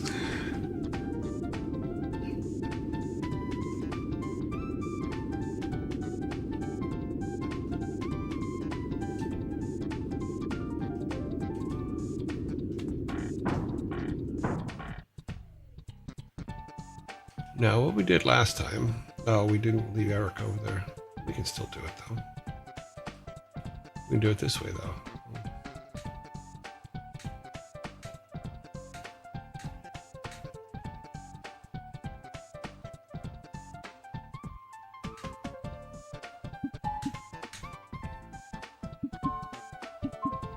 That might not be close enough.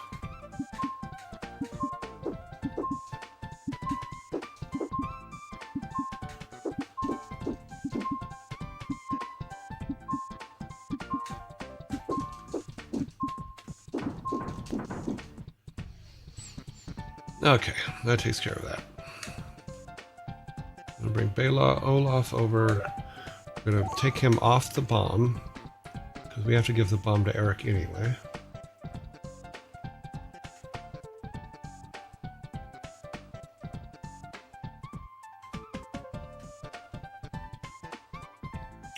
Okay, so use that. Bring Eric up.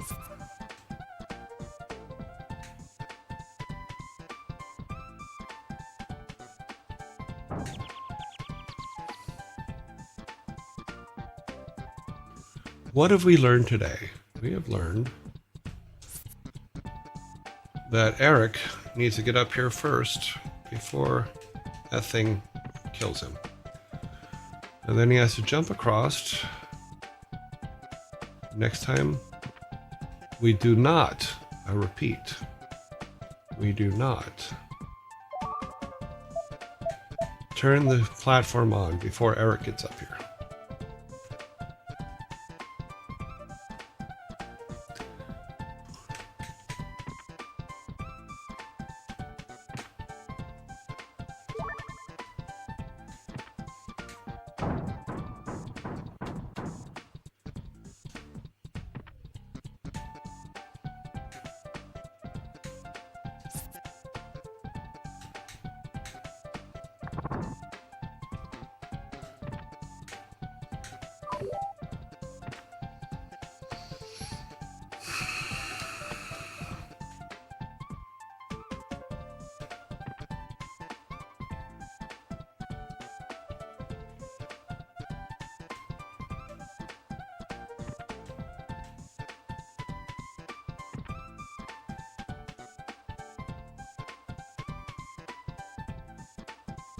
Come on.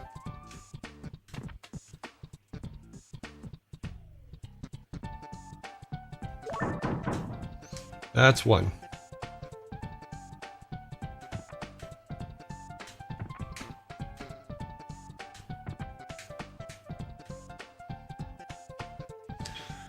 Can he just walk onto it? We'll see. Does it come low enough? Yes, it does. Look at that.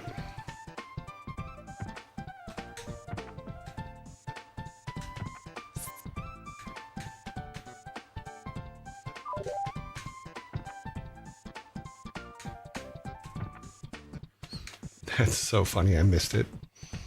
Oh my God.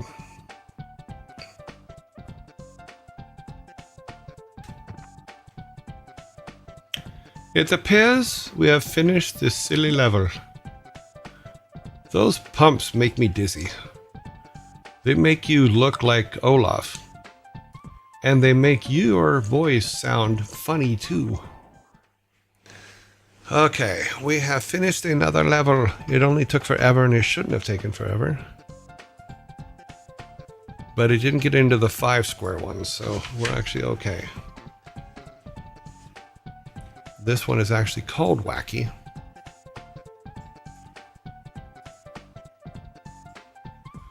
We are now 70% complete. The passwords of level saving, yes. That's what they are, is so you can return to this particular level. Old school save modes, yes. That is 100% right. It is an old school save mode. Well, because you were on a cart and not everybody had extra memory on their carts for Super Nintendo games. So it was just easier to build the codes into. Let's take a look around here. There's a red key out here somewhere waiting for us to find it. I like the cherries in back.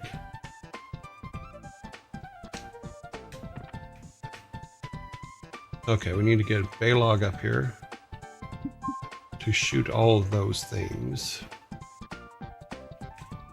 Okay, so yeah, it goes low enough to where he can jump, but he can't get past this. I don't think Olaf can either. Yeah, he's going to drop too far. So we need to find the red key. So let's get off of this. Oops. It's okay, we're probably going to die on this one many, many times anyway. So I think we need to go over here.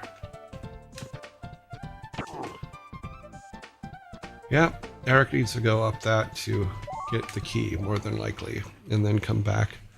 Probably back and around if I remember correctly.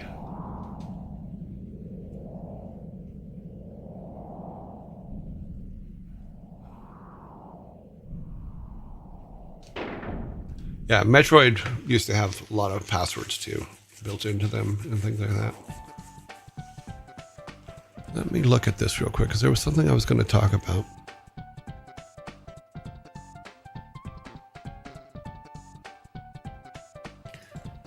We already talked about Christmas, and somebody asked a question, though. Hello, dear yearling, brother, for the All-Father, your trees.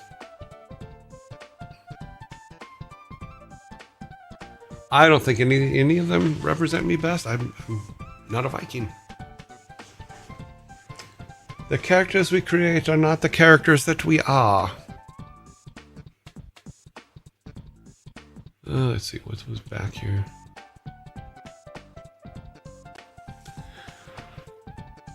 I have to go now. Good night.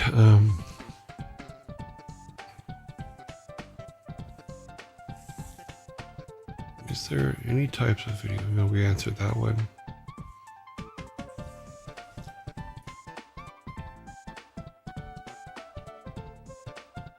The one with the shield is Olaf. And I am not. Don't get me wrong, I'm probably as fat as he is, but that's a whole nother thing. What is this? Holiday Hoopla Challenge. I was still teasing. Oh, no, I know that. I'm not worried about it. Well, you'll realize as you get older that you get rounder and rounder and rounder.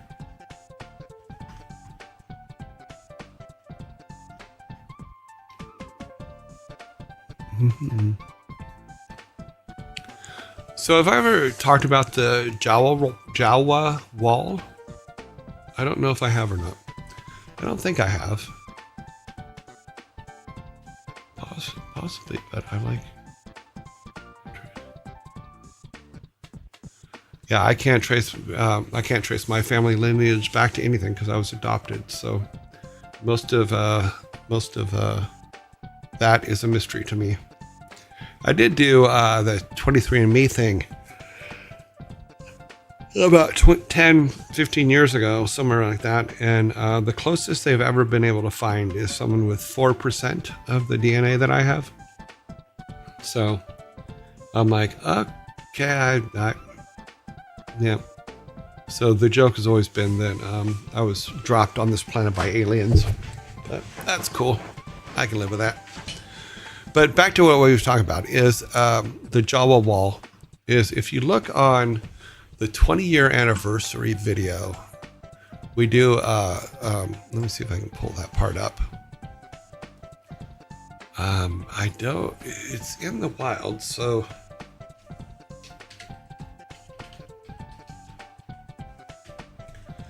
Years.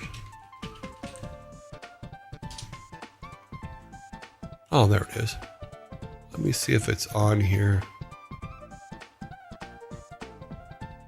I'm pretty sure I cut it into here.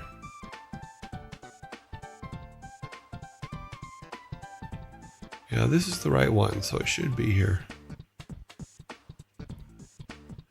But the artist at one point, there was... And the artists in the early days, we'd just do silly things because it was just fun. And one of the things that happened was at one point someone had taken a Post-it note and drew a Jawa and put it on the post that was in the middle of the office. And so every time an artist came by, someone would add another Post-it note and add another Jawa. So we ended up with like a couple hundred Jawas at one point. Yeah, I was able to save a lot of them. I'm trying to find it in this 20-year video. So, because I had cut it into the 20-year video as an homage to those moments before we had an HR department. So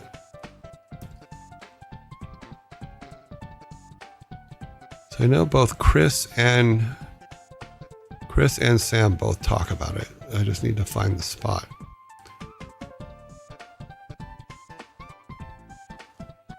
Okay, well, I didn't find it. I know it's in here.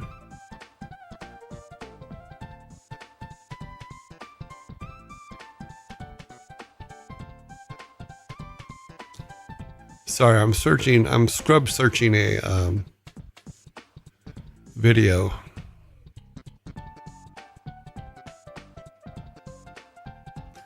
Oh God, we were kids. Ah, there they are.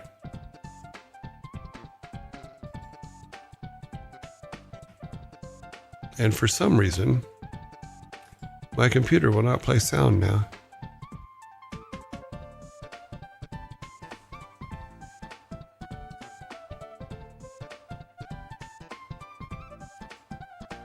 Okay, we'll start there. Let me see if this works. So this may not work.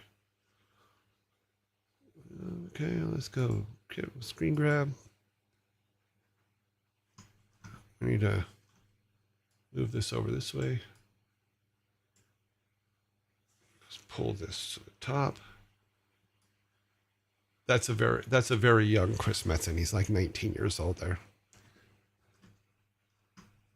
Now let's see if hopefully the audio will play. You're gonna have to let me know if the audio plays or not.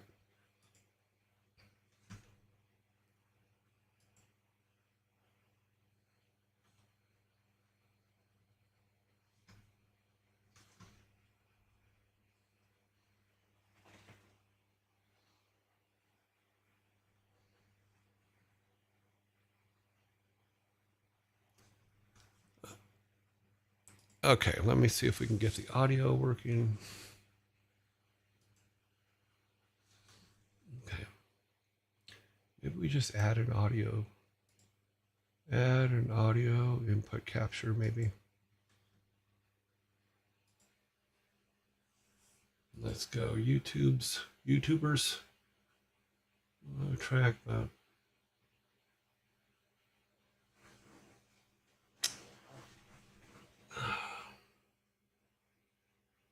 doesn't give me, it doesn't give the browsers a choice.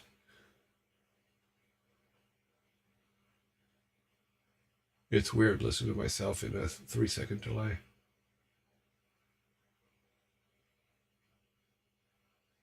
Yeah, it doesn't give me a choice there. Let me go to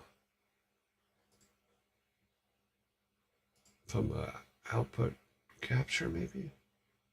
Output capture maybe. Output capture maybe. Output capture maybe. Output. It's weird. I'm in a loop. Tell me if this sound comes through here.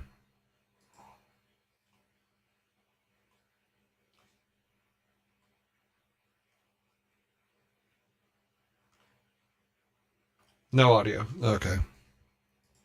Okay, I'll just have to figure it out later and then put it up tomorrow. Sorry about that, guys. Technical issues. What I'll probably have to do is create it into a different, not on YouTube. I have it on my drives somewhere. Okay, now I've screwed stuff up because now I hear myself.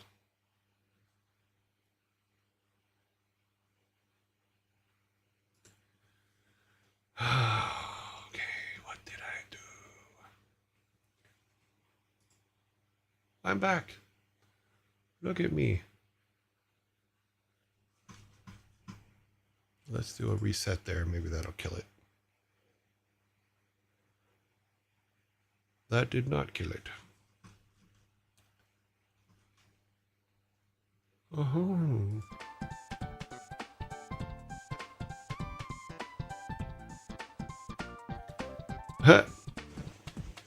In my headphones, I'm getting double music. That's what I get for touching stuff.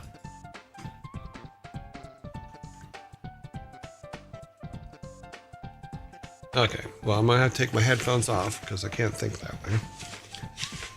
Hopefully you guys aren't getting double audio coming through. Now echo is gone. Okay, good. I still have an echo in my headphones. Double music, double the fun. As in, you're hearing double music, or the game is very, very quiet though. Well, the game, I do keep the game low because I have to be able to hear myself think. Because right now it's at minus 25. We'll bring it up to minus 20 maybe and see if that helps you guys hear it better. You know, if I get too low, let me know too, and I'll put that up. Okay, only one audio stream, good. Okay, we need to take Eric over here. He needs to do the dancey dance of love with the... and die exactly the same way he did a minute ago. Yeah, I have the actual video separate on one of my drives somewhere, so that's probably because I'm trying to play it from YouTube that it's doing that thing. They're all professional dyers at this point. I don't think you can say Eric or any of the others are less professional dyers than anyone else. They're all very good at it. No! We got Eric's on spikes. Thank you, Thor.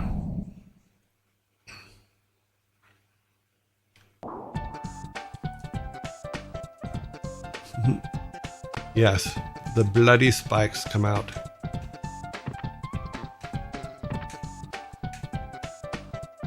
Now, would you say that they're professional dyers, or that would you say that I'm a professional at killing them? I would say I'm a professional at killing them. But that's me. Oh no. There are bubbles. I see bubbles. Oh, I see its secret too.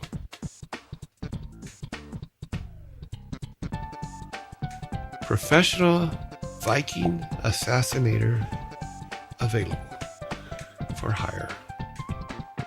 I am the Leon of Vikings. Okay. We got some bubbles to deal with here. Let's see if we go back this way. Oh, okay.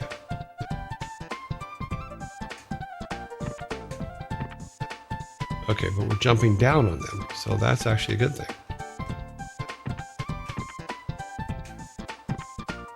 Oh.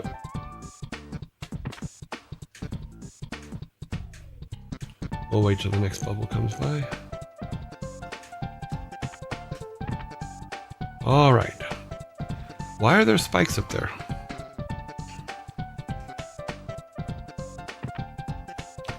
I guess they felt bad because Eric wasn't doing much in the last couple levels.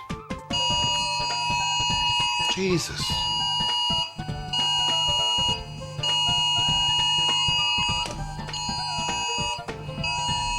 Kill that. We had one of those yesterday too. That was weird. Amber alert. I know. What are the people in this area thinking? Stop taking children.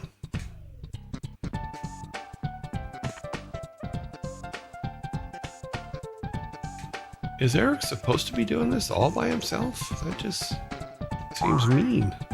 Well, he has the key. We're at the exit.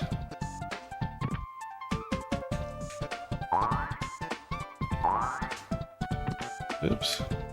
We hit his head.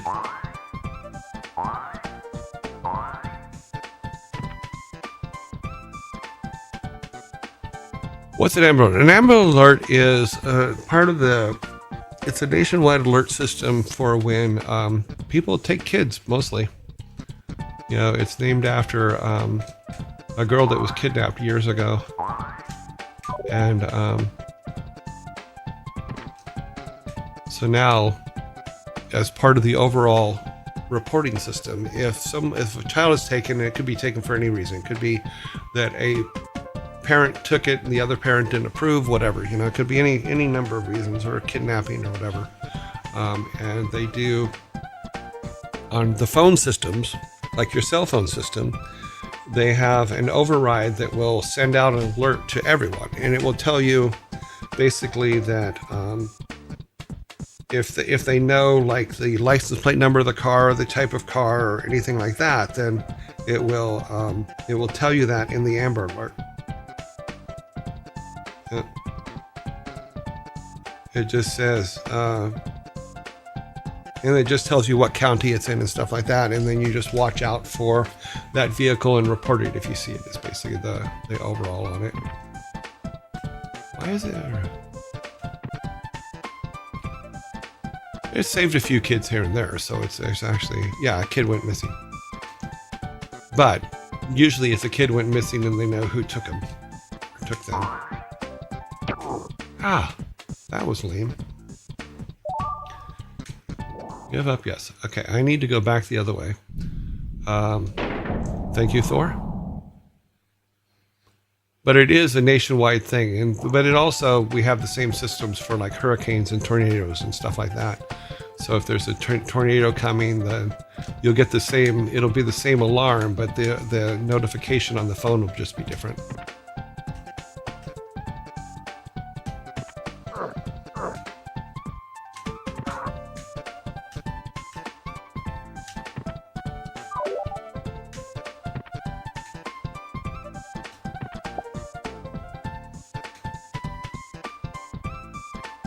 I mean, it's a good system. It works, and it saved a life here and there, so that's all that really matters.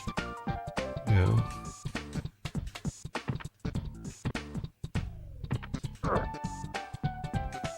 Okay, I think he needs to go save his brothers first, which means going down this way and going to the left into the teleporter. What happens if we keep going? Okay.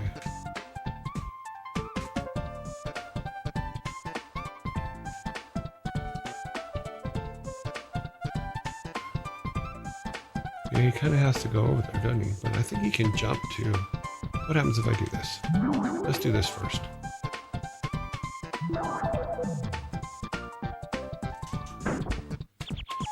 Okay, that didn't help.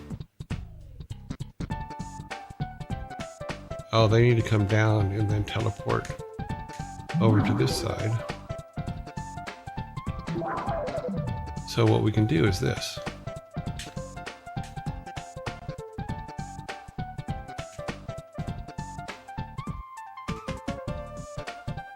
Can he jump from here? I don't know if he can.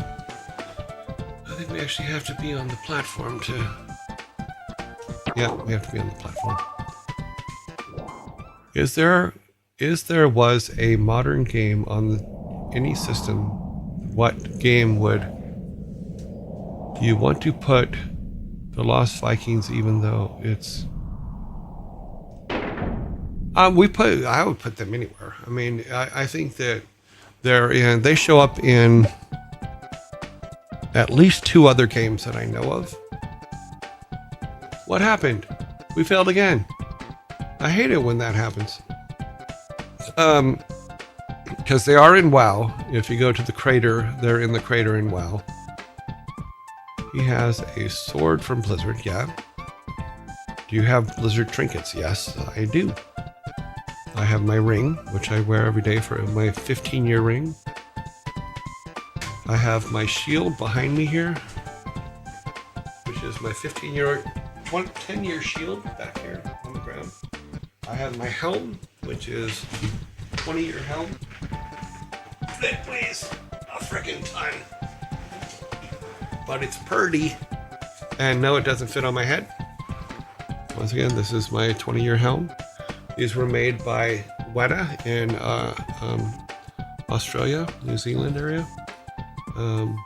This is one of the original 5s. They make a different one now that looks similar. But this is one of the original 5, and it's pretty cool. I love this thing. I need to polish it though. It's getting a little bit tarnished. Gotta put it up here without knocking me over because it's quite heavy. Gotta put it on here just right. Okay. Let's see, other things I got back here. This is my Stein. It's a BlizzCon Stein. Yep. And then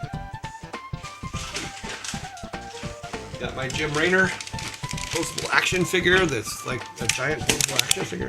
I don't know if they still make these or not. But here's his gun. That's his gun in its little holster, and it fell off his side, but you can see he's in there. Are you home? And he's all tucked down, so let's look at his face. Look at his face. He goes, "Hi, I'm Raider."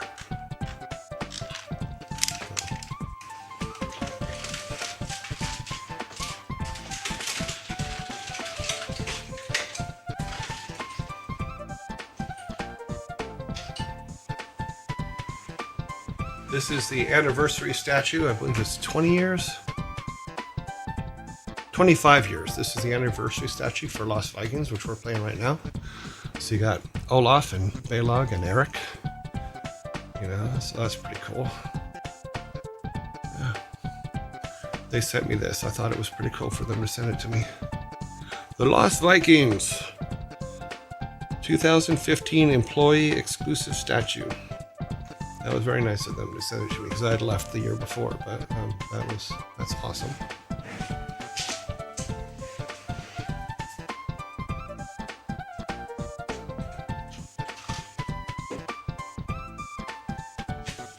And then I have Cartman back there, of course, because you gotta have Cartman because we did the South Park episode. And then there's this little thing here for South Park. That's a thing.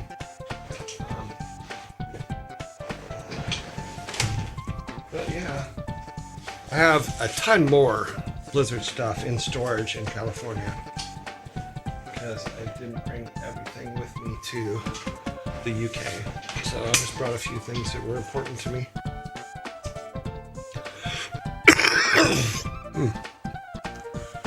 Did I just do that through a commercial? I'm sorry. I'll make this. Yeah, okay. Let me do that. Sorry about that. Screen bigger. We'll do Vanna White. Okay. Okay. This is my 20-year helm from being at Blizzard for 20 years. This is my 15-year ring. It matches, of course. Look, it's smiling. No? Let's try to set that back. Once again, here's the Stein, which is a BlizzCon Stein.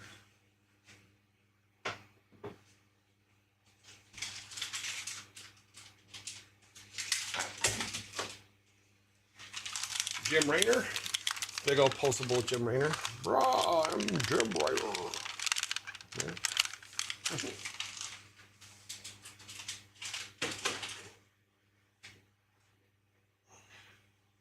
And then the guys from, this is a 25-year anniversary statue for the Lost Vikings, which is what we're playing right now. This was an employee gift for 25 years of Lost Vikings.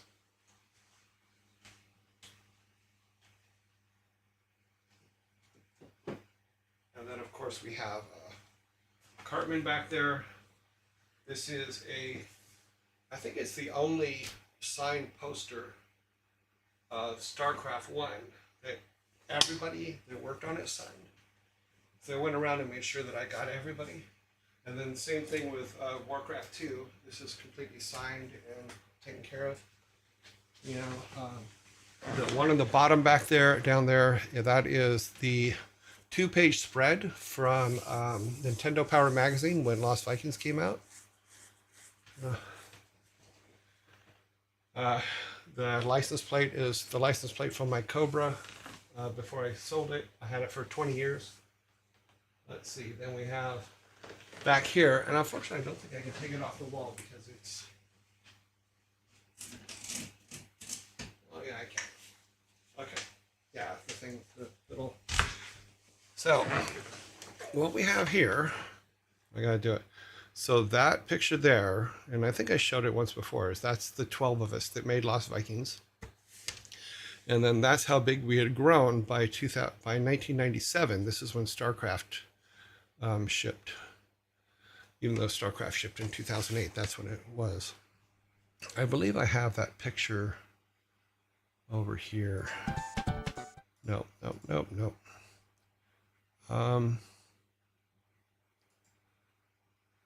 Let me see if I can find the picture. It's in this mess somewhere. Oh, there it is. Okay.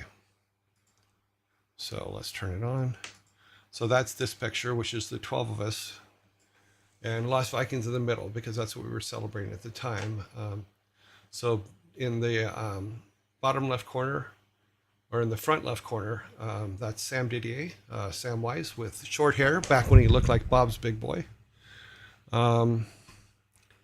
Then behind him is Frank Pierce, and then Bob Fitch is above him. Brian Waters is next to him with the glasses, and then Ron Miller is next to me. Pat Wyatt up there in the top, me in the middle, and then Alan Adham down here in the striped shirt. Stu Rose is behind him to your right. Mike Morheim is behind Stu. And then I keep forgetting this guy's name. He's been around for a long time. But this was the, and then Alan in the back. This is Sam's desk, and he had all the posters. So he had Iron Man, all that stuff. He had the coolest section of the office, so that's where we took the picture, which was very fun.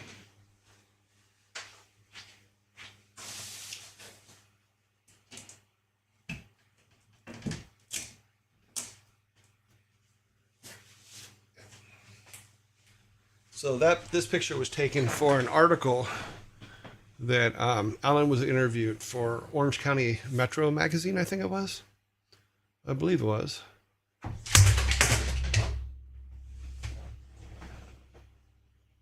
And that's when my clock came crashing down. My big clock, it fell. I'm going to have to move it anyway, but... So this is my big clock. It fell. It doesn't look like it broke, though, so that's good. Okay, so... Yeah, that's the stuff around the room. What else? What did I miss?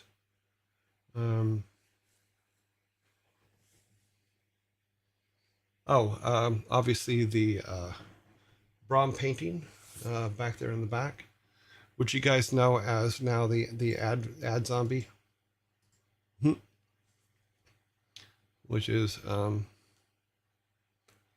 so it's time fly. Yes, it's time fall actually. Do you have a story behind the license plate? Yeah. So way back in the beginning of time, before man walked the earth. Now, when we were working on, when we finished StarCraft, a lot of the artists were kind of upset because none of the promised bonus had come yet, and it was just taking time because we needed to make enough money to cover everything before we could like give out bonuses, and the company hadn't given out bonuses before. So I was in the office and Paul Sams and them walked up to me and basically said, "Here, this is for you." And they handed me an envelope and I promptly took it and put it in my pocket, which was what I did. I just put it in my pocket. And he goes, no. You need to open this envelope. And we need to see you open it. I'm like, okay. So I took it out of my pocket and I opened it up and I looked at it and I said to them, I sat there for a second because my brain just went 1,000 miles an hour in less than a heartbeat. And I said, you can't do this to people. What they had handed me was a check for more money than I had ever made in my lifetime up until that point. And it was the bonus from StarCraft 1. And I just like, you can't do this. This is the worst thing you can do to a human being. And it freaked me out. But I went with that money and I put a pretty good down payment on a house in Tustin, and I bought a Cobra. Now, the Cobra, in fact, I have the day one picture of the Cobra here. So let's pull that up. This was the Cobra on the day I bought it. Isn't she pretty? I love this car. And we had, I had a picture of it up the other day, which I really like this picture because I just look so cool. Look how cool I look. I'm cool. Well, that's me sitting behind the house I bought. So I bought the house and I bought a Cobra. That was in 1997, 98. And I had that car for 20 years, about 20 years, yeah. Because I've got 21 years. Because I got it in 78 and sold it in 2019. Yeah. And I told the story of it here. Let me change this so that, because we're not doing Vikings at the moment. This is going to take a little bit of time. So we're Justin. Look at us, just. Right? So I bought this car and I just love this car. And the reason I bought this car is because when I was a kid, there was a movie called The Gumball Rally with, I think it was Michael Sarrazin. And also Raul Julia was in it too. And it was just about a race. I know they made fun of it later with Burt Reynolds and Dom DeLuise, I believe it was. Not Dom DeLuise. Was it? Yeah, it was maybe. Yeah. They made a parody of it, but the original movie just, I want that car. I want that car so bad. So I had a chance to get one. And I got a pretty good deal on it. And it had a 428 Cobra Jet motor with a Jaguar XJ rear end, MG front end, had a fuel cell in the back. It was number 54 of 100 cars built by Ron. God, I knew his name the other day. Ron was the crew chief for Shelby for all the race teams, but he built 100 cars after, and this was one of them. This was number 54. The fastest I ever had it is about 180. I used to go. I tell the story about how I used to go down to Coast Highway and stuff and hunt for vipers, and not Ron Burgundy. Funny. I'll remember his name in a minute, but it says. But I talked to him once because I was trying to find a roof for it because it doesn't have a roof, obviously, but they do make aftermarket ones, and I was asking him if he knew where I could get one. But yeah, so I would go hunt vipers because vipers always make me laugh because you pull up beside a viper and it's some guy that looks like he just came off GQ magazine, which is Gentleman's Quarterly magazine. And he has a car that he basically doesn't understand and just thinks is cool. And I had about between 600 and 700 horsepower in the Cobra, and they had about 400 to 500 horsepower in a Viper. And the Viper weighs about 3,300 pounds, where my Cobra with me in it only weighed about 2,100 pounds. So we had them dead to rights all the way around, and we would just go and pull up to a light. And I remember one time there was this guy in a canary yellow Viper, and my girlfriend and I were out driving, and we ended up at the stoplight with him. And he light turned green and he took off, and my girlfriend's going, go, go. I go, in a minute. I waited for him to get all the way across the street, across the crosswalk on the other side of the street before I lit it up. And I just absolutely just destroyed him. And I'm sitting at the next light, and he creeps up next to me, beside me, and he's just like, you just blew my effing doors off. I go, yep. He goes, what is that thing? I go, this is an AC Cobra, and you will never beat us. But he was so demoralized because he obviously spent a lot on that car and wanted it to be 66. What year was this car on screen? On screen. This car was not the one that was in the movie. So the movie is just where I first saw them the first time. California garages are big. They're basically, you can put two and a half cars in them side by side. But yeah, I remember the house I had in Cambridge. It's like no garage. Rooms were tiny.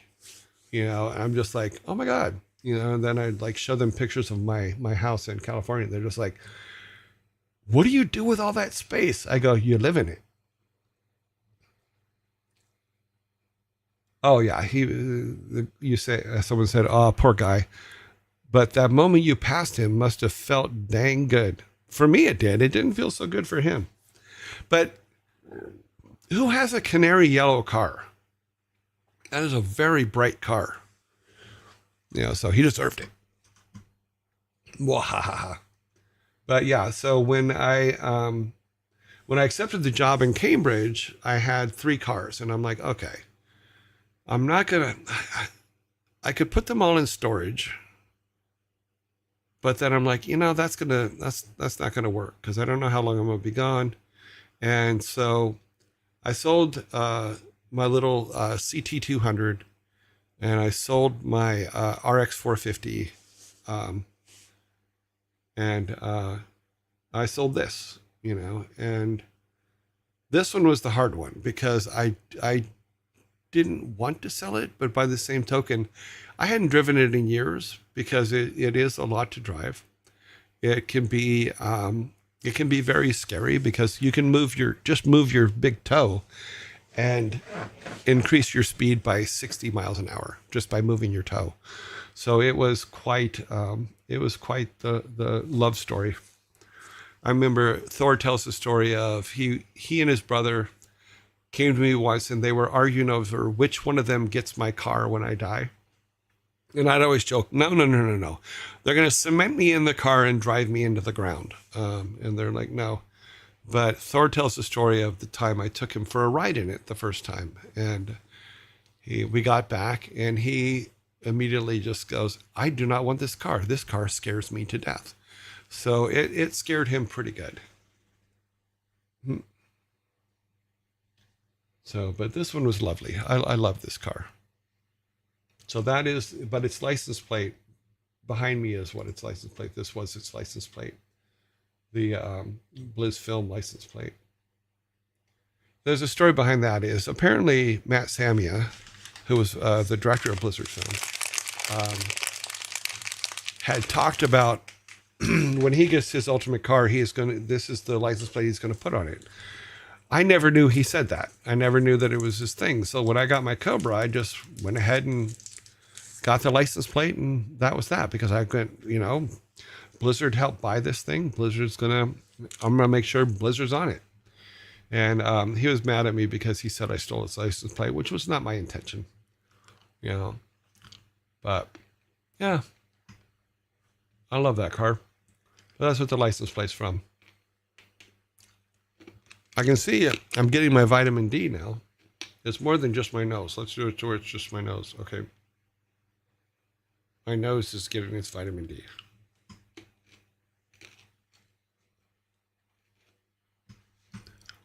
Okay, let's see what else. Since we are chatting, should have given it to him with specifications never to sell it. Just so he has,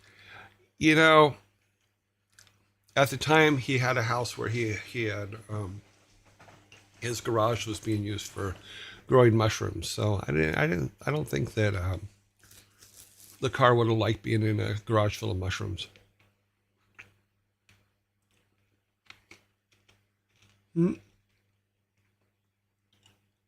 Oh, we have reached our subscription total. Yay! We'll put a new one up tomorrow. That's awesome. We're at 11,126 followers. There's some follower heads in the tip jar. Awesome again. In bits, we're at 606. Cool.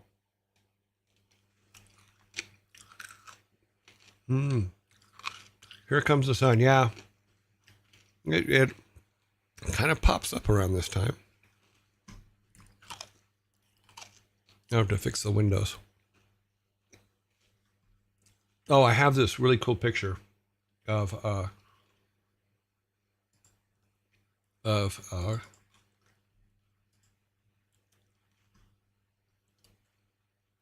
Samwise in the 90s.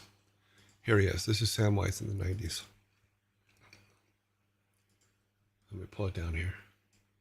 This is Sam Didier in 1990. Yep.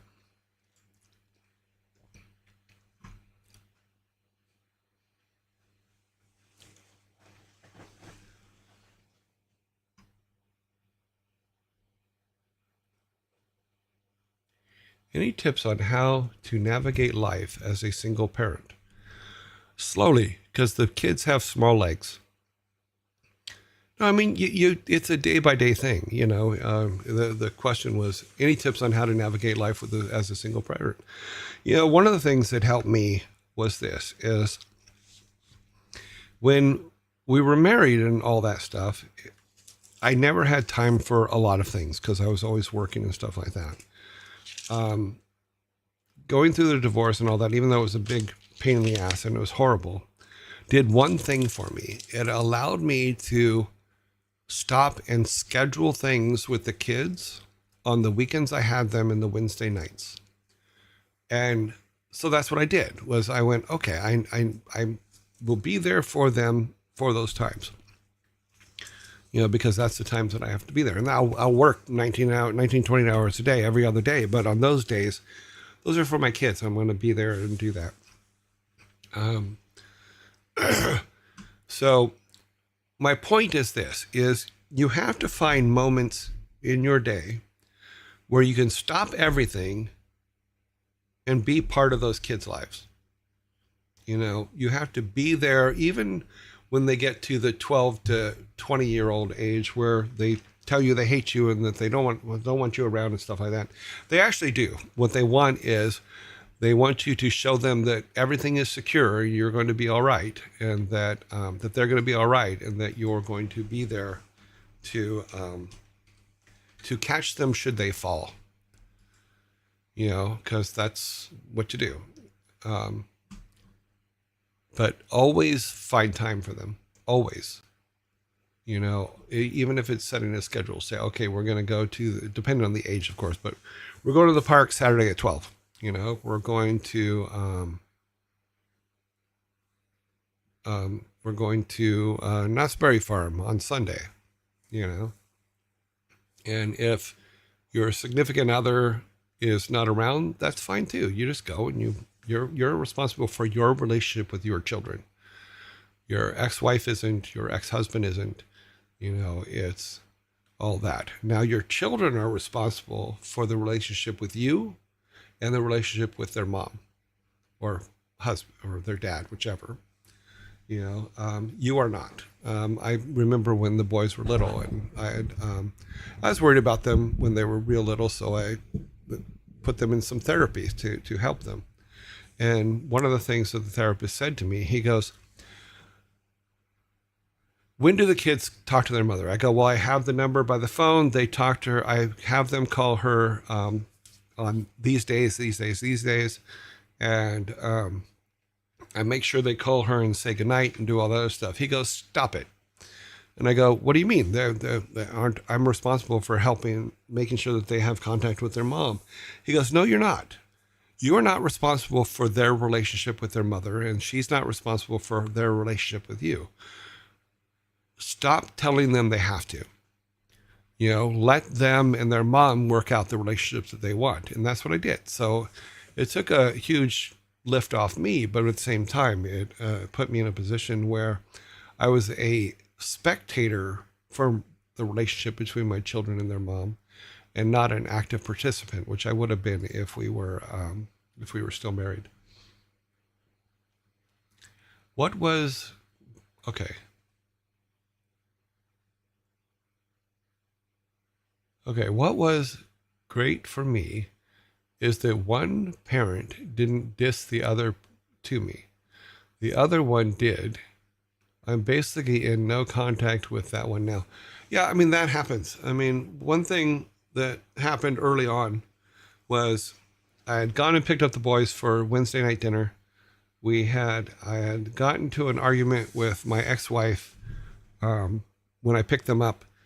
I drove home talking on the phone with her all the way, arguing, got home and got on the phone there, continued the argument, and Jason's younger brother, or Thor's brother, I got off the phone and he was crying on the couch, and I'm like, what's wrong? He goes, you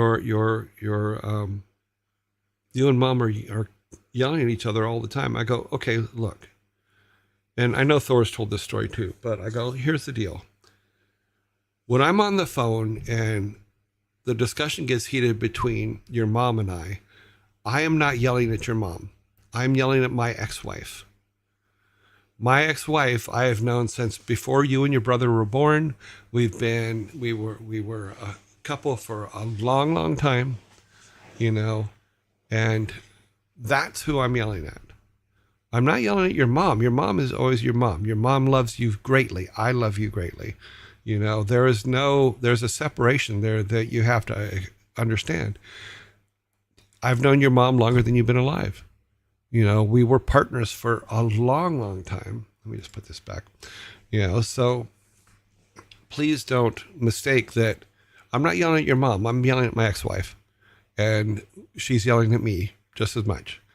And I left it at that. And then I went and life went on. And like a week or so later, once again, picked the kids up. She and I are arguing and argued all the way home. And then I'm on the phone at home, continuing the argument. And I get off the phone and Thor's brother is sitting there and he's perfectly happy. And I asked my girlfriend what was up, and she goes, during your phone call, he kind of like elbowed me a little bit in the side. He goes, he's arguing with his ex-wife. And I thought that was absolutely awesome. It was a brilliant moment because I didn't know if he understood the difference, and apparently he did. And that helped quite a bit.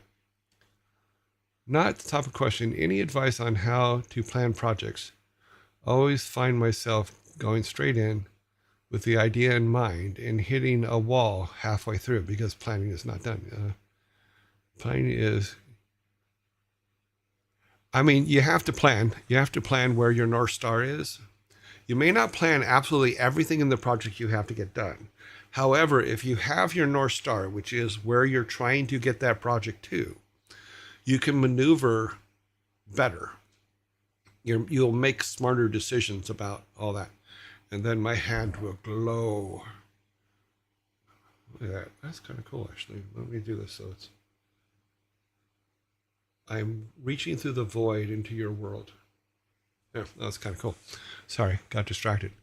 But yeah, plan what your North Star is more than what your day-to-day is. And then always head towards that North Star and always make sure that all of your people are doing the same thing, that they have the same North Star. If that's applicable for you. Basically, no contact.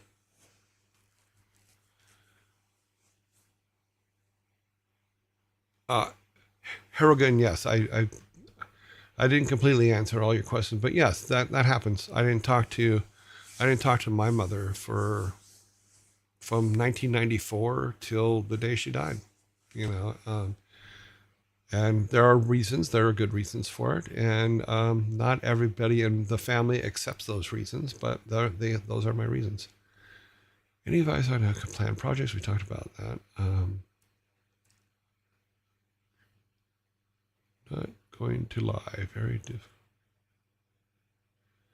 That's great advice. Not going to lie. Very difficult advice, though. Yes, life is not made to be easy for you. There's got to be challenges there.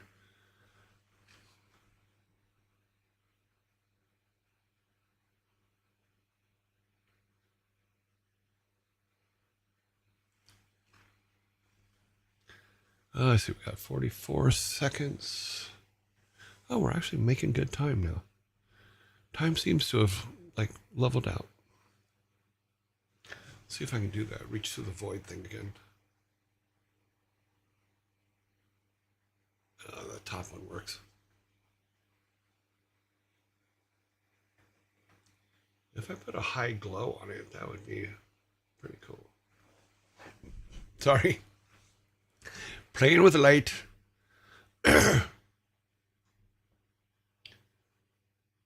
8 seconds.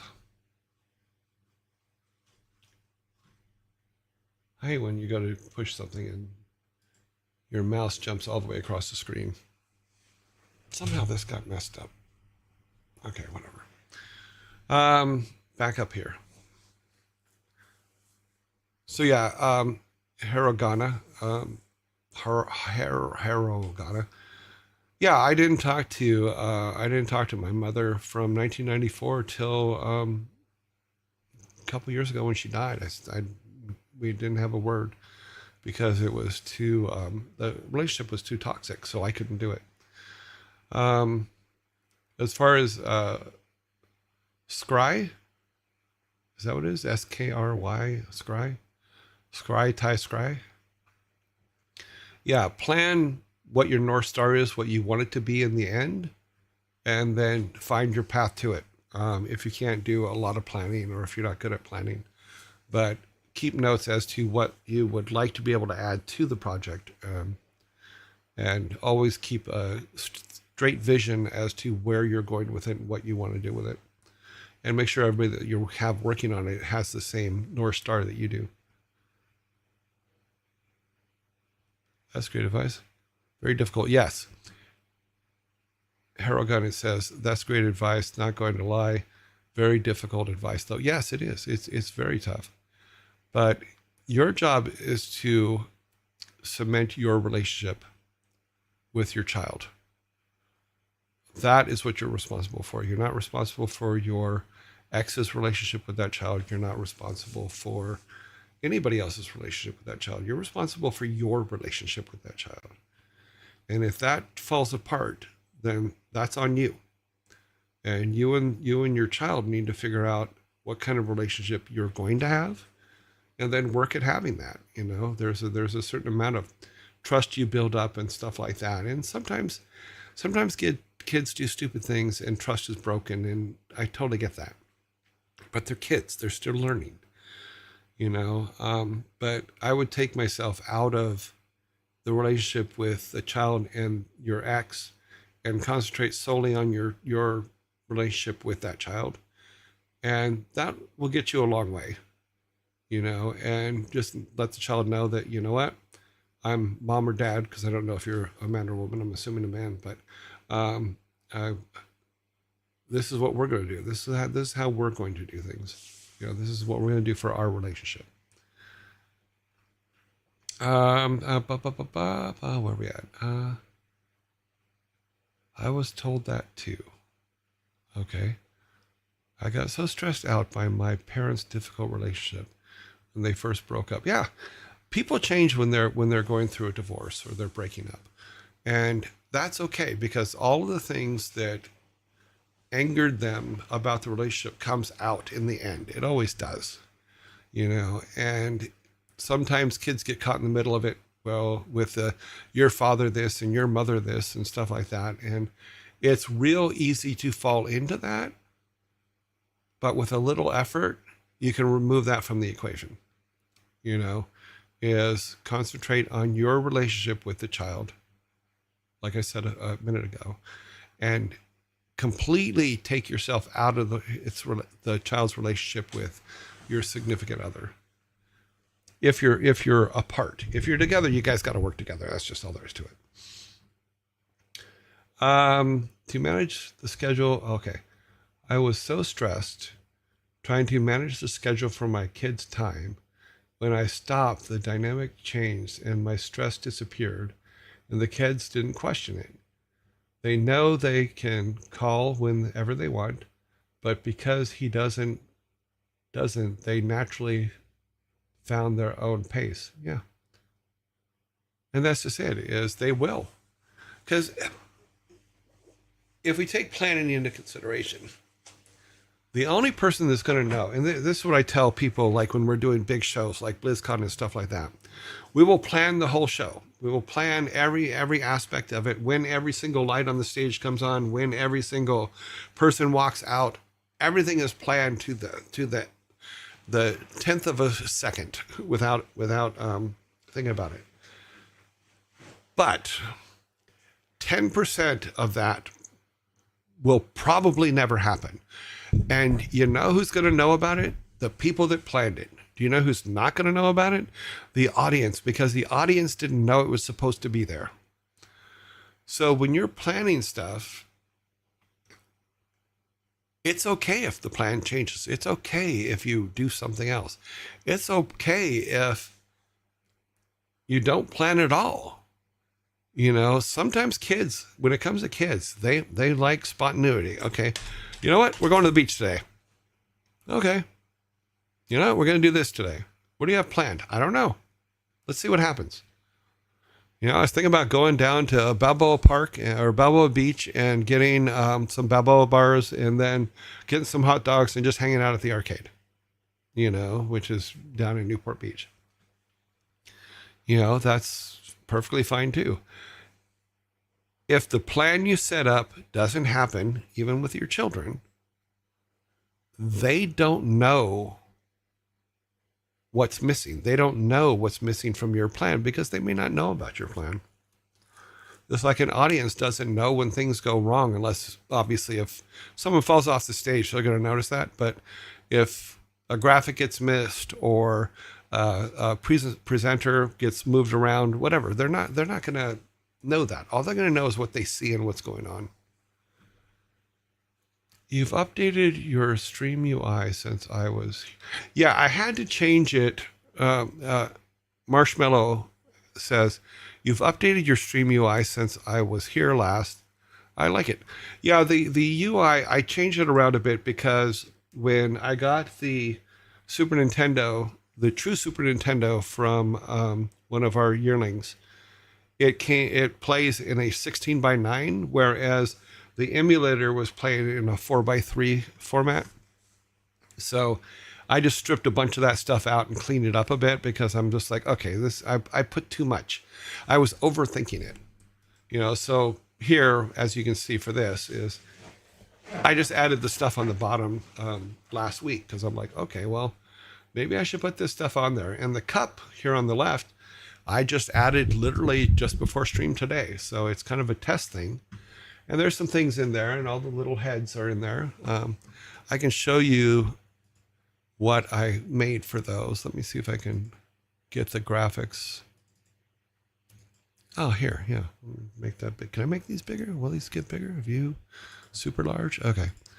So here are the coins that I made for that, and then for followers. So we have, we go to this screen, and we will turn that off, even though it's hilarious. And we will turn that on, and it will show us nothing because we're in the wrong spot. We want to, okay, we're just gonna have to pull them in. So let's go here, turn me back on. Hi, I'm down here. Look down here. Yeah. Let's go to this one, and let's pull in. So what I did was I was making these coins because I was thinking about the tip jar and how it works and stuff like that. So I'm like, okay, well, we need to make coins to be dropped into the tip jar. So I made these 3 coins. Here's one. Let's put that one on. There's one of them. Let's make it a little bit bigger. So, and it says on it, that one says one yearling bit in All Father We Trust is what it says on the outside rim there. And then there's another one. We open this one. And they all say basically the same thing. They just say that different colors. So then we have silver. So we put the silver one up. I should have put these up this morning, but I didn't. I'm sorry. So here's the silver one. And yes, I put my mug in the middle of them because I just thought that was funny. Yeah, and this one says 10K. I think that's, no, this one's 5K yearling bits in All Father We Trust. And then the last one, doop. I hope, I don't know if this is fascinating at all, but, and then we have the gold one.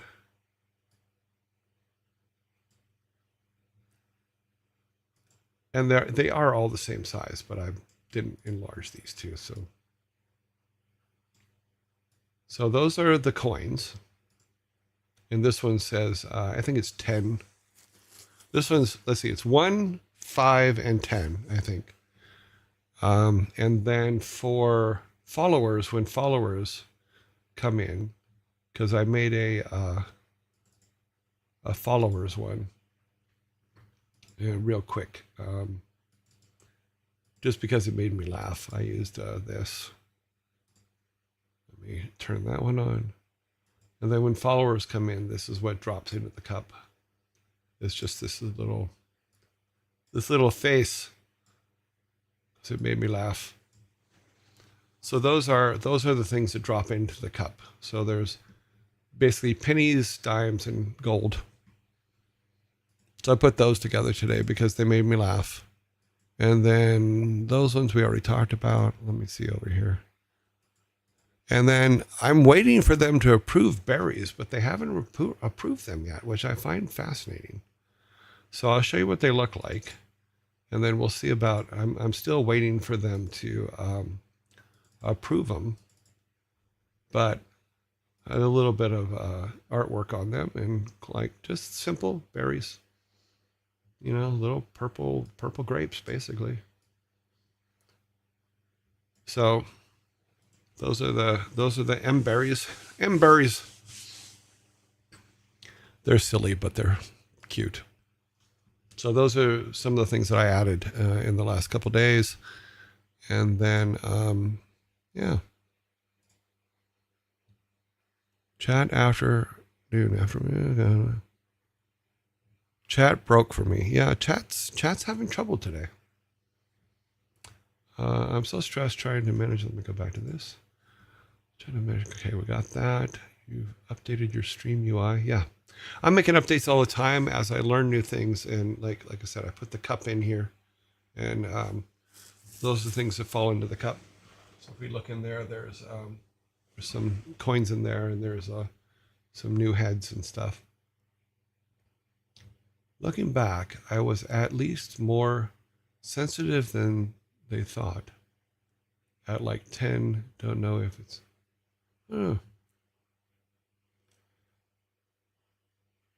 It's fine, your joy, not pinging you on purpose.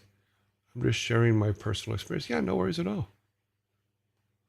I raised two boys. I know a thing or two about raising kids.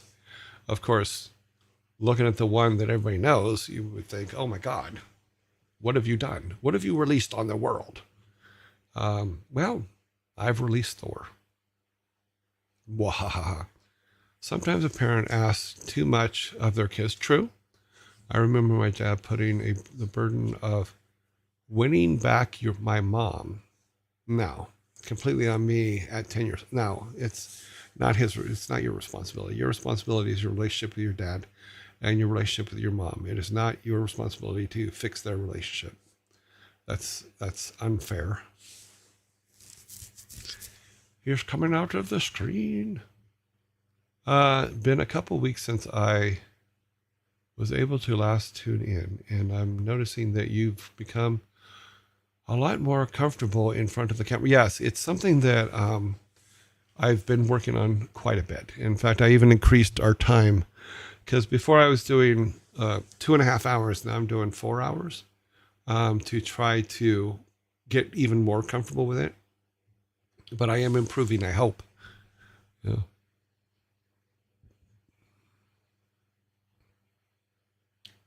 Okay, it should be about, yep. Sad to hear about your mom. Well, I'm kind of heading the same way. Sometimes it's just how things are. Yeah, it is exactly how things are. When you get to my age, when you get in your 60s, lucky me, exactly, lucky me, people are dying off quite a bit, and unfortunately for her, we did not have a relationship when she died. My understanding is that she died from COVID and was on her deathbed saying that COVID didn't exist while she was dying from it. So I was sad that had to be the end, but not much I could have done.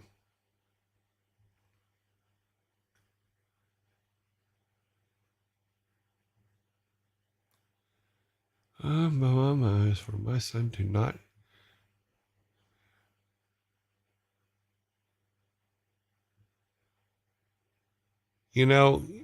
I completely understand. Randomness, 1991. Like I said, it is tough to watch, but it's also their responsibility to make that relationship work or bring that relationship alive. It's both of their responsibilities. You would think that the adult would be the one that would work harder at it, but sometimes that doesn't happen. And that's sad for some kids.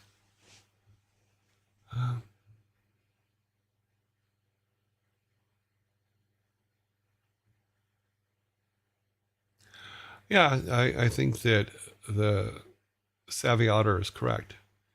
Is the advice that he's giving is be patient with yourself. You're breaking yourself up over something that at least part of it you have no control over. work on yourself, work on being happy with yourself, work on knowing yourself. And you might find that you like yourself more than you realize. And you should.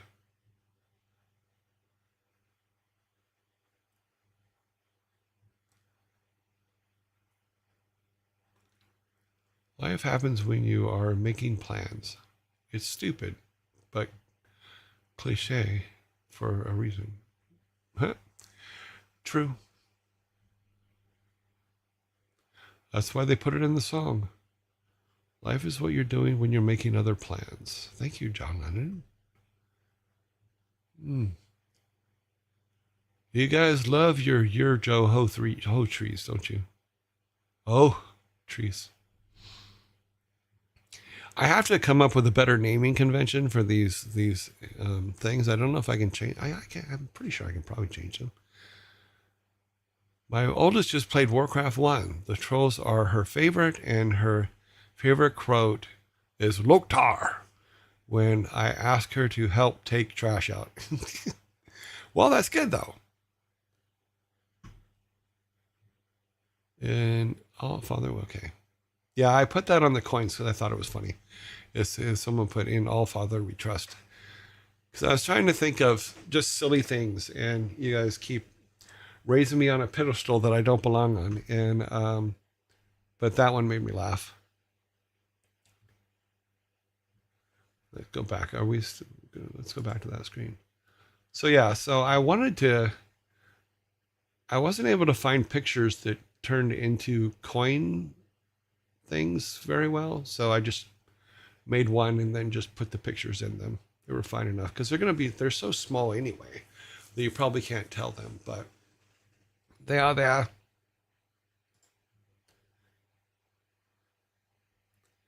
When did you put in the request for berries? It's been, let's say, the berries went in the same time. Let me look at the screen here. The berries went in the exact same time that the other things went in. God, I lost the screen. Let's move that out of the way. We need this. This is what we need.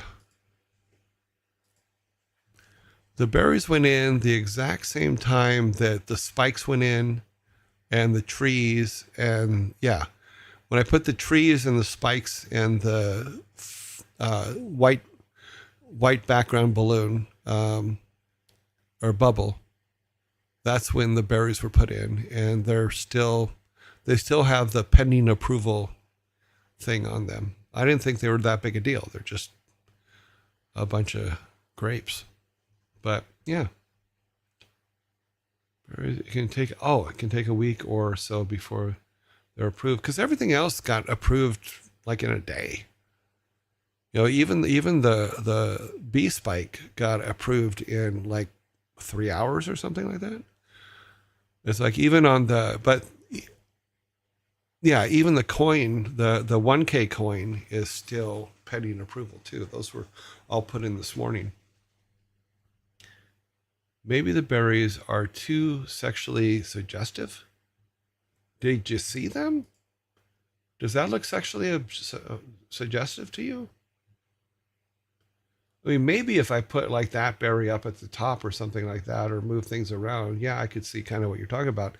But no, those are just random placed berries. You know, they remind me of when I was a kid. Every household in the 70s had these resin berries on their coffee table. Resin grapes. Let's see if I can find a picture of them. So literally every single household in the 70s had these things in their living room. Pull it up here.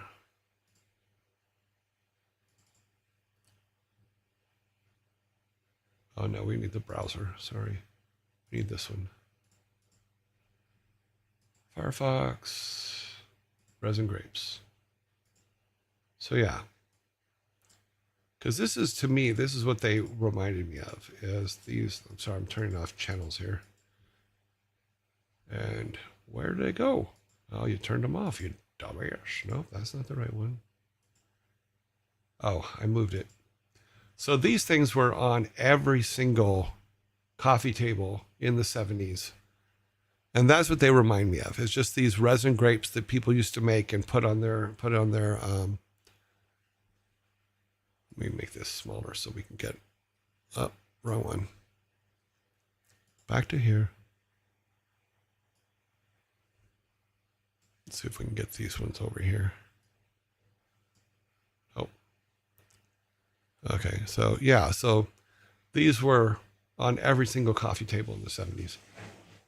They're silly, and moms made them at home, but that's what they remind me of. Maybe I should put a log at the end of it like that one has, but it was not my intention to be sexual in any way with the berries. I think the yearlings, can all agree that you have made leaps and bounds from a month ago. You seem a lot more relaxed and a lot more comfortable. You're learning a lot more and you're learning a lot along the way to accomplish a lot. So thank you. Like, I can't tell you how much I appreciate you doing this. It's nice. It's inspiring. I'm glad it's inspiring. Because I'm very, very lucky. I have had an amazing career, and I hope that people out there, and I've said this to every team I've ever worked with, is I hope that they have the career I have, and that they can be happy and do cool stuff. Don't get me wrong, it's stressful at times, and there are times when you want to pull all your hair out, but luckily I have a lot of hair. But yeah, I wish everything I've had, I wish for everybody else, because I came from really bad situation, came into a really good situation, and then came into an amazing situation that allowed me to be creative and stuff like that. And I have a whole lot of firsts to go with it. Like, I was the first person ever in Blizzard history to be written up. It was before we had an HR company, HR department, but we were a young company, and it was during my divorce in 1993, 94, because I took my divorce very, very hard. I was not happy with it. And instead of doing the work of 10 people at work, I was only doing the work of 2. And Alan went to a psychologist and said, well, how can I snap him out of it? And the psychologist goes, write him up. So Alan brought me into his office one day and did a formal write-up that I was not living up to my job specifications and all that stuff.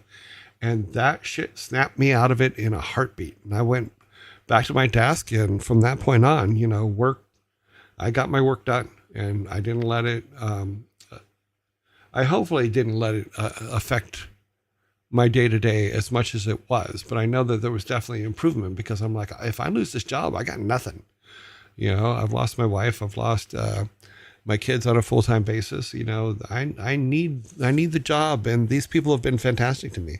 Both Alan and Mike stood by me through some of the worst moments of my life in those first years of Silicon Synapse.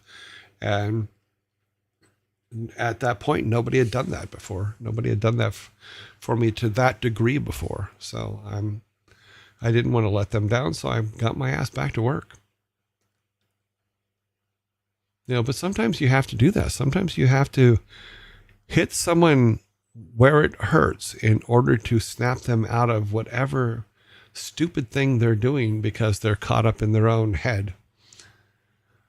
Thor's dumpy emote with the ferret butt was banned for a long time for the same reason. Okay, we will see. Maybe they can't remember to approve the berries, so they ate them and can't send it back to you. Could be. Yo, trees. I think you've had a good career, but I don't want your 18 to 20 hour workdays. Well, there's ways around that now. I mean, in all honesty, we did those kind of times because most of the time we were trying to invent new ways to do things that nobody had done before, or that they had done before, but it took too long. So we were trying to find shortcuts. God, we're already at another ad. Um, I wouldn't wish those times on anybody. Always go out and find tools that can help you do what you're trying to do. And if you're a company, spend the money and get yourself tools programmers. Guys are going to come in there and write tools for you. Wow. Oh. I don't know why, but this thing's jumping all over the place. It didn't give me the normal lead time with the yellow button. I think Twitch is having I think they're having trouble again. It's good to see that you didn't toss the burrito. If I'm not sure what you're referencing, but what I think about when I hear toss the burrito, and this might be what you're referencing, is I think about Tristan. I had an employee named Tristan. He was amazing. He's now a big photographer in New York. But he, in the training for the HR training that we got, they go, there was one thing where it says, it gives you an example, and it says something like, I'm trying to remember, but the point of it was, can you throw the frozen burrito at Tristan or not? And according to the rules, the HR rules, throwing a frozen burrito at Tristan is acceptable, which I thought was hilarious. So we always teased Tristan and said, I'm going to throw a burrito at you. Oh, I was thrown out and brought back into the chat room again. I wish I could find the video that they ran that had that in it. Or maybe it was like one of those questionnaire things where it's like, do you throw the burrito at Tristan? Well, yes. And I told that story during commercials. Sorry, guys.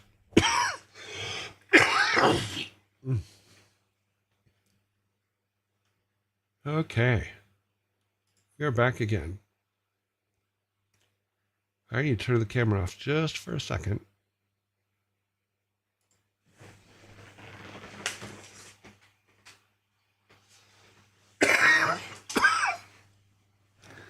That last cough brought up something vile that I had to get rid of. Sorry about that.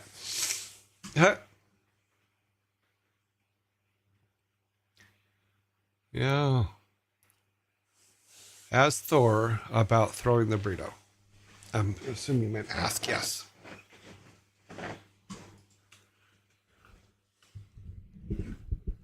Thor and his brother threw a lot of things as a kid. Wait, what? This is a different story from Thor's. Well, I don't know what Thor's story is. Because you have to think about what each department is and what training they got. So in the area he was, the training may have been different and the story may have been told a different way. But ours was always, because they used the name Tristan, which we found out later wasn't actually an accident, because what they had done, something fell over under the desk. What they did was they used employees' names in the training, thinking that it was going to be more understandable, but it just led to a whole bunch of jokes. But Thor may tell it differently because his perspective is different.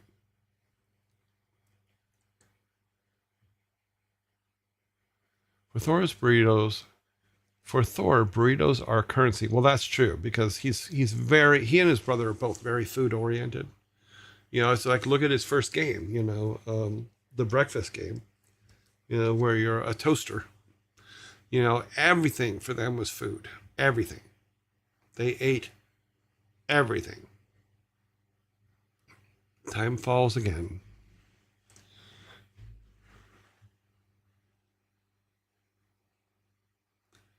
But Tristan was on our machinima team. He was a fantastic director. He did really, really good work, and he was awesome. He's actually in the South Park images too, because he was part of the South Park team. He's the one that when I went up to the South Park offices the first time, I took him with me and didn't tell him where we were going. And we walked in, and he's looking around. And he's like, "Are we at South Park?" I go, "Yes, we are." I go, "But don't worry. Trey and Matt are not even here. We're going to meet with Frank, their producer, and we're going to show them how to put characters together in WoW, and then we're going to go home." So we went in, and he's put him at the computer, and Matt and Trey came in and sat on either side of him. They just scared the living crap out of him.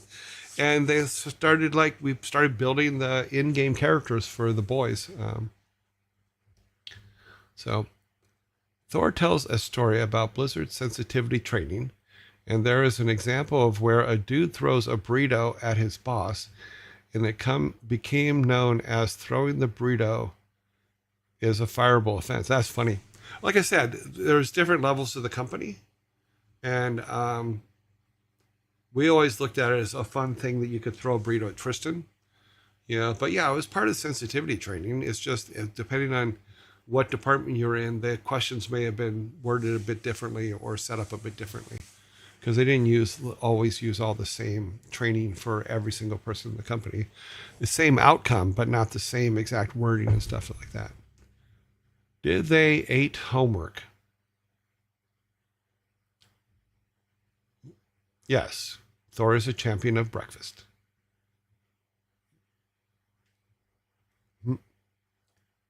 For Odin, let's beat the bit goal here up.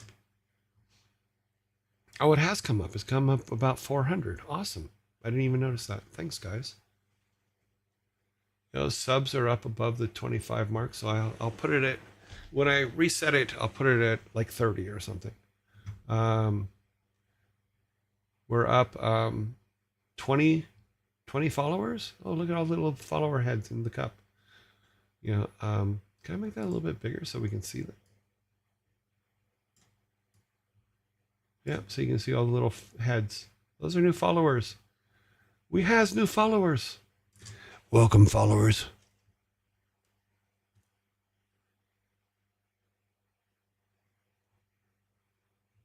Well, yeah, there were many food fights in our house between him and me and his brother, and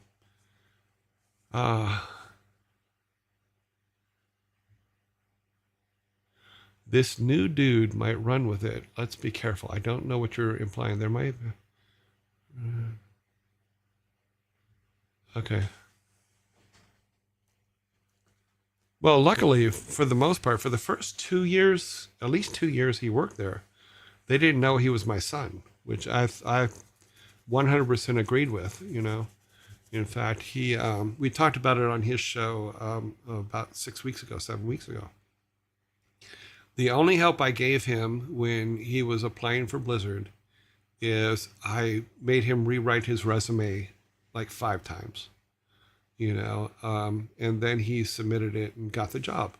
But because he goes by Thor, and everybody all the old timers at Blizzard know him as Jason, nobody knew he was Jason, because they hadn't seen him in years, and he grew up, and so they didn't know he was my son. And in fact, his boss didn't know he was my son for, I think, 3.5 years almost. Something like that. Yeah. But yeah. He 100% got everything there on his own merit, which I was very happy about, because he's a very smart kid. Yeah. As some of you have probably noticed, his brother's pretty smart too. I think that they're about equal in smartness. They just use it in different ways. Have you seen the third tier movie? I saw it last week, and I'm not gonna lie. When I saw Zeus, I thought for a second about you. The third THIR movie? I don't know what you're saying there as far as the third movie. I don't know which third movie you're talking about. He told us about you guys preventing the nepotism label. Yeah, I mean, because I didn't want people to treat him badly or too good, depending on who his manager was, because of who I am. Oh, the third Marvel movie. No, I haven't seen it. Wait a minute. Isn't Zeus played by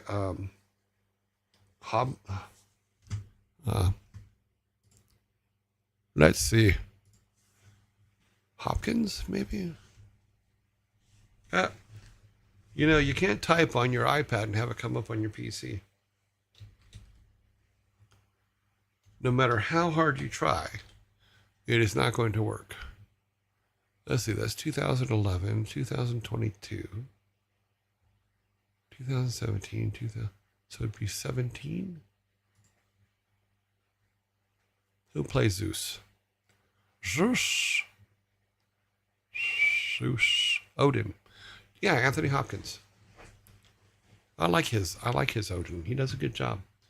He represents me well. Just kidding. He's amazing.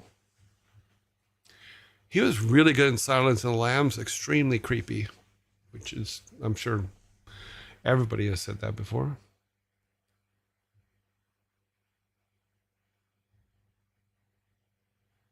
Wow, Apple, get on that integration already. Okay.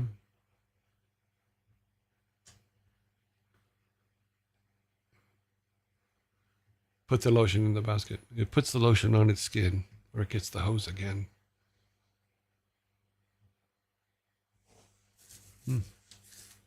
Yeah, I was laughing because Buffalo Bill, which is what that character, I believe that character's name is in Silence of the Lambs, went on to become the police chief in the TV show Monk.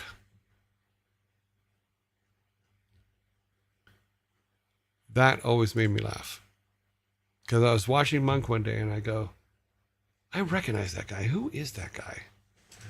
And it ended up being Buffalo Bill from Silence of the Lambs. The one that says it puts the lotion on its skin or it gets the hose again. And then also does the tuck-in dance.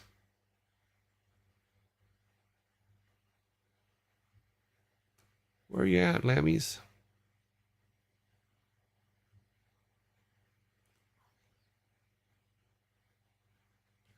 Wow. Oh, there it is. God. 1991. That was that long ago?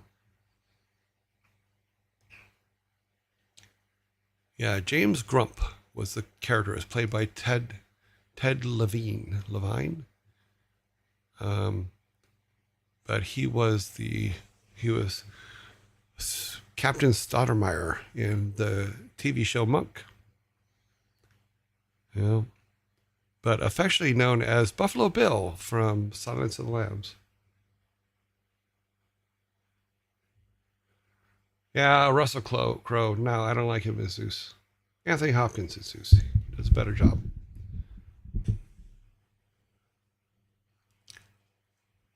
Also, Russell Crowe can't sing, but whatever. Off topic, but can I recommend a show for Plex? Yes, absolutely. Dale Duback. Recommend a show for Plex. And we will see if I have it already, because I might have it already.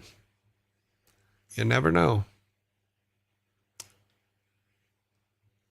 Survey says, oh, I disconnected from chat and I've reconnected again. Let me see if we can get, I thought I had it up here. I'm not seeing it. I have to type it in, looks like. Come into the account. Open Plex. Put in the code.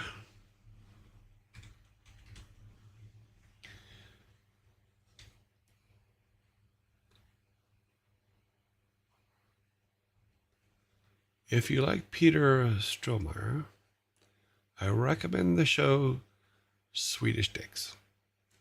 Pretty damn sure I do not have that in my shows. Let me see what IMDb has to say about Swedish dicks. Well, I try to keep a straight face, thinking that he's being serious.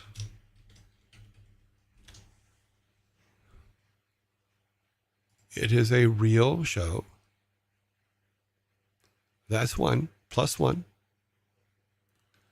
Let's see. Oh, okay.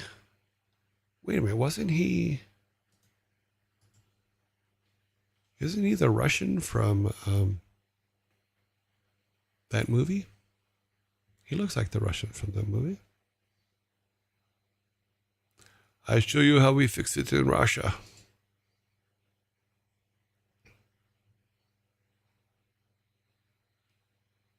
Armageddon. I think that's the one I'm thinking of.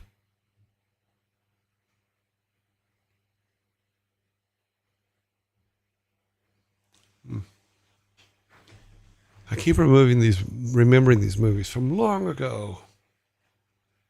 Yes, John Wick. I have all the John Wicks.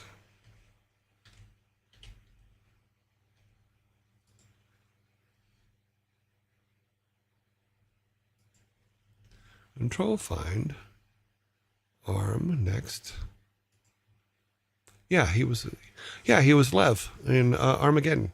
He was the one that was on the spaceship, or up on the spaceship that they picked up along the way. Let me show you how we fix it in Russia. We hate it. Okay, Evaluation is good film. Evolution, is that the one with Fox Mulder? Or is that... yeah, that's the one with Fox Mulder. 2001. David Duchovny. Sorry. But Ted Levine's in there too. That's right. Buffalo Bill's in there too. And Stifler's in there.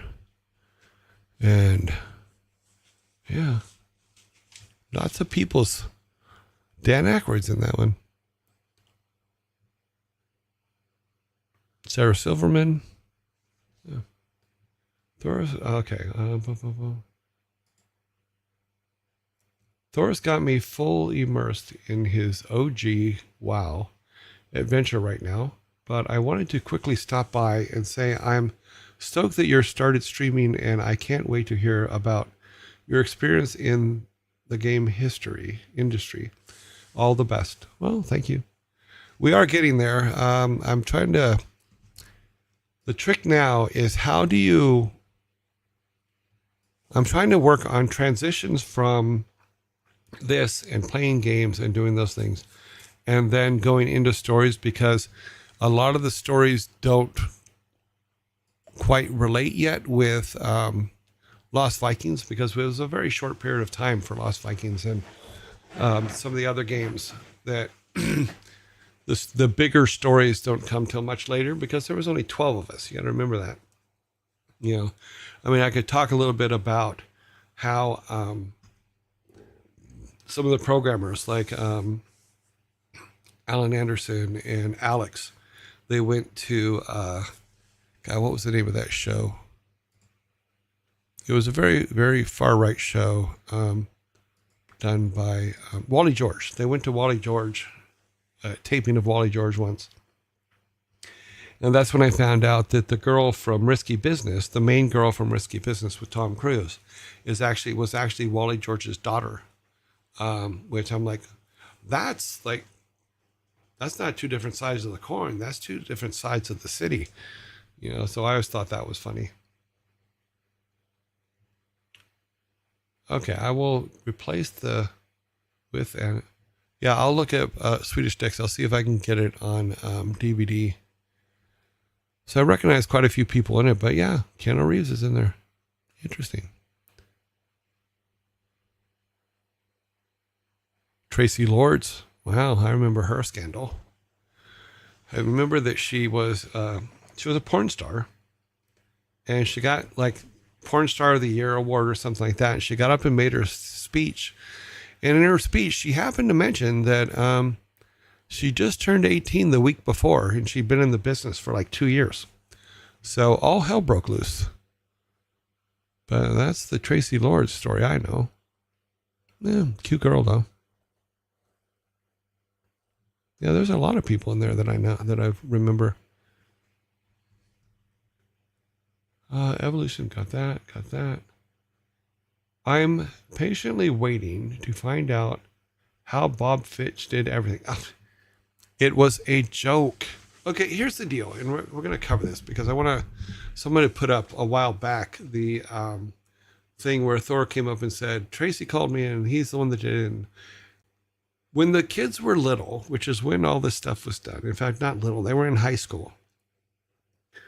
As a developer in that time, you couldn't go home and talk about your work. And if they heard of something, you couldn't go and say, okay, here's the whole truth about what went on, because then they would go back to high school and tell everybody, and then all hell will break loose. So what I used to do is blame everything on Bob Fitch. I'd go and, oh, who did that? Bob Fitch did that. It was a joke. It was a way for me to be able to say certain things happened without my boys' high school knowing everything going on at Blizzard, So, yes, that's how Bob Fitch did everything. Now, Bob Fitch did do several things. He did give me a concussion once. He did put me, with that concussion, put me in a situation that all my wisdom teeth had to be pulled in emergency surgery because he reshaped my head, But the concussion was done because we were on the very first Blizzard hockey team. And during practice, we were doing drills without helmets on, which are both our fault. And we went head to head. And I got a concussion, and it also moved my jaw in such a way that it impacted my wisdom teeth, which I had had for years, because this was in my 40s. I have to go get my wisdom teeth emergency pulled, because Bob Fitch does, in fact, drink at least 1 gallon of milk a day.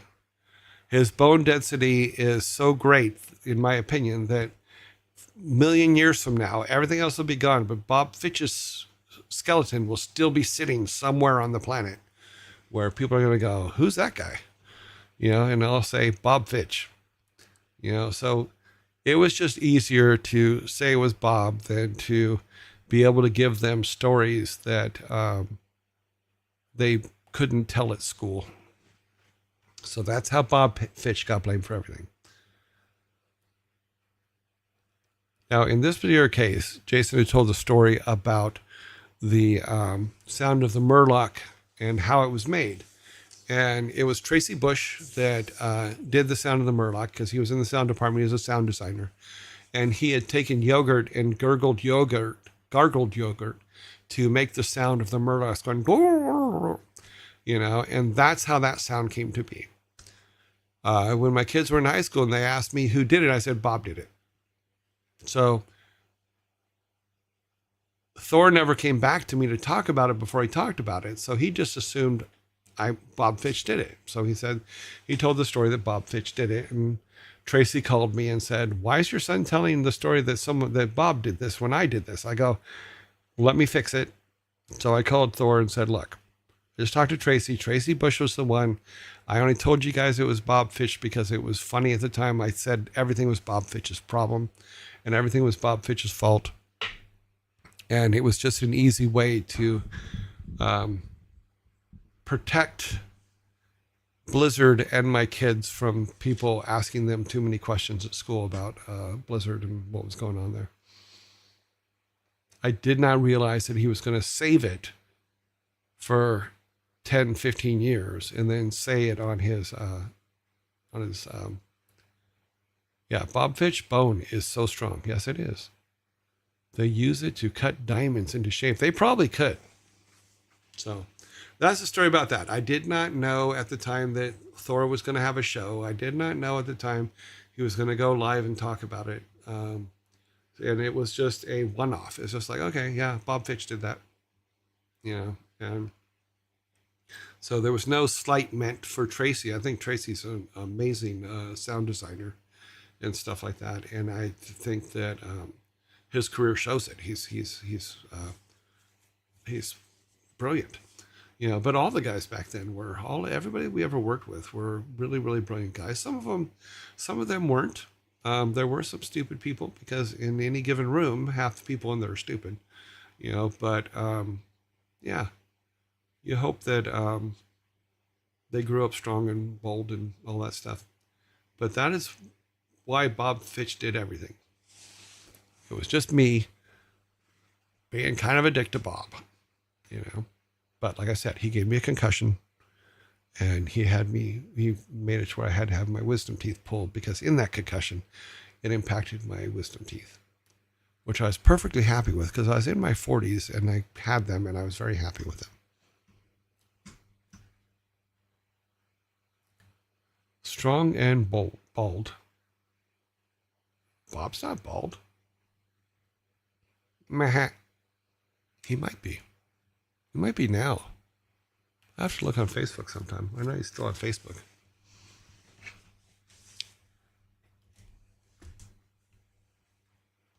Let's take a look. Let's see if Bob is bald. He wasn't last time I saw him. Bob. What about Bob? Bob is not bald. He is extremely gray, but he is not bald.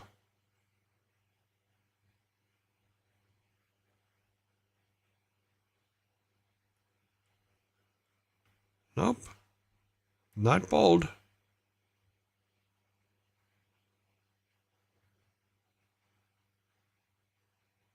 Oh, Bob has retired. As of September this year, Bob retired. Good for Bob. He's going to hate it. Because retirement sucks. I'm going to tell you right now, retirement is the worst thing you can do to another human being. To forcibly have them retire or tell them that they can't work anymore. Because in my particular case, working is fun. I love what I do. I love creating stuff. And retirement sucks. I've attempted it 4 times now. No, wait, let's see. 1, 2, 3. Yeah, this is the 4th time I'm attempting retirement. And here's where we're at.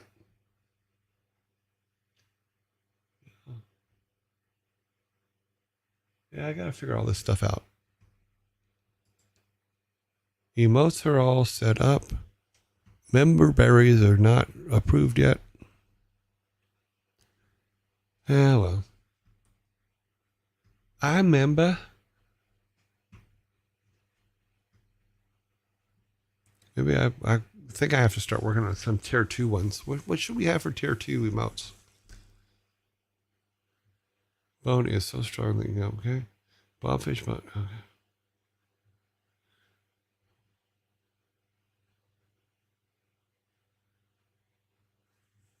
It got mistaken for dinosaurs. Cute. So we have 1, 2, 3, 4. We have 9 standard emotes. We have 0 tier 2 emotes and 0 tier 3 emotes. We have bit tiers for 1K, 5K, and 10K.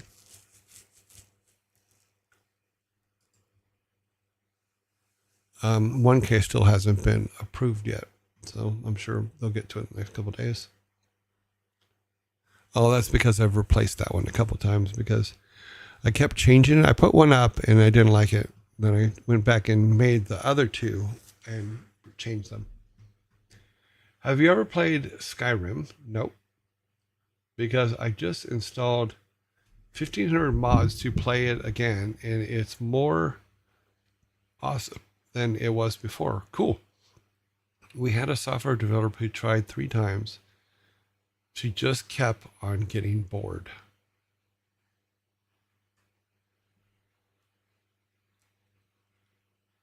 I need to find what that is in reference to. It's not linked to something you're enjoying. We had a software developer who tried 3 times. She just kept getting bored. What did she try? Please be a little more specific because it's not, retirement. Yeah. It sucks. I would never, that's why I'm doing this, is because technically I'm retired right now. Oh, wow. I think Twitch just lost a whole bunch of shit because my timers just went out. The whole thing that tells me when ads are coming just disappeared off my screen. So let's see if it comes back. I also haven't checked on YouTube. Is YouTube still running? Yes, YouTube is still running. So yay, maybe we're gonna like go without ads. If ads come up, tell me, because the thing has disappeared. The thing with me in regards to retirement is when I wake up in the morning, I need to have something to do. I need to go somewhere. I need to, I need to know that someone's waiting on me to get something done. I don't know why. It's just the way I've always been. And when you're retired and you wake up that first time and you wake up and there's nothing to do and you're just like, okay, what am I do today? Oh, well, I'll go mow the lawn. Okay. I mowed the lawn. Now what? I can see why people who retire have so many problems, where it's just like, you're not part of, not the grind, but you feel like you're not part of society anymore, that you're just kind of put to the side. And that just sucks. Ads. Oh, so we're in ads. Okay, because this is showing me nothing. Tell me when we're out of ads, because damn it, ads. Yeah, so apparently it's running, but it's not showing up in the Twitch ads plugin on my computer anymore. What is my bandwidth right now?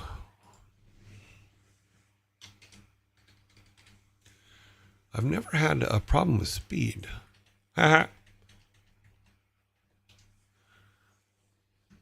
Go.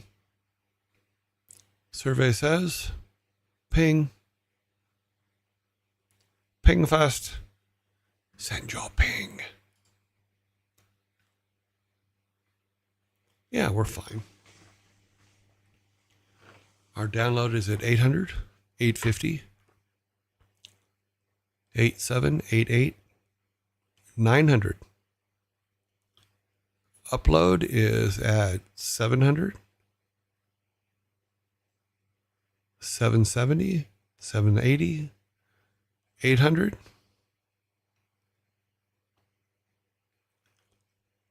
850. Okay, so it's not us. It's not here. Download is 905 and upload is 844. So we should be good with bandwidth. You can count on me. I will wait for your stream, Allfather trees, if Allfather we trust. Okay, cool. Yeah, just let me know when the ads stop. I'm just surprised that they're running because their system just went down or something. But it looks like this will be the last one before we end the day.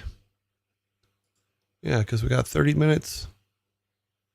You count on me. Yeah, got that. Damn it, ads.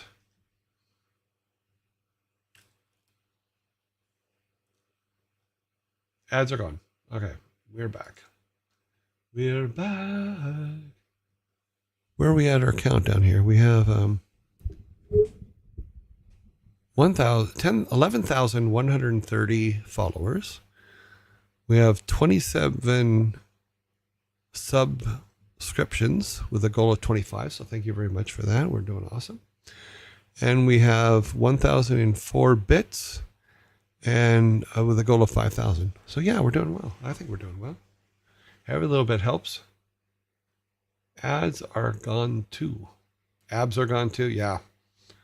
I haven't seen my abs in years. They're under a nice, comfy cushion of pure hate. No. I think what I'm going to do is I think I'm going to play some more LV.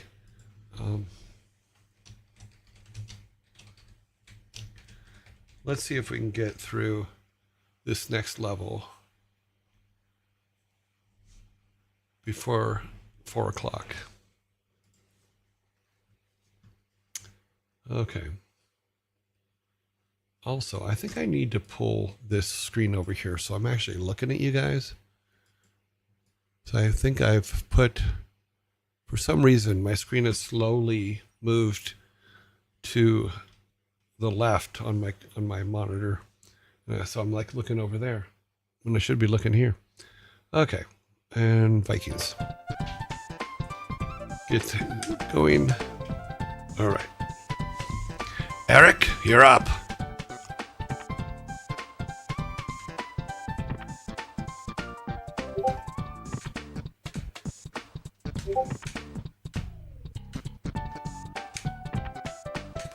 Oh, that was close.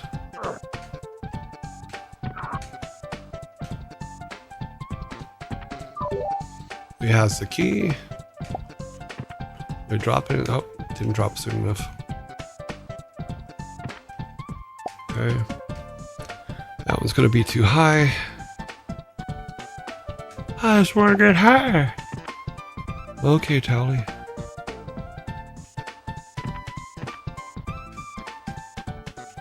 Too late.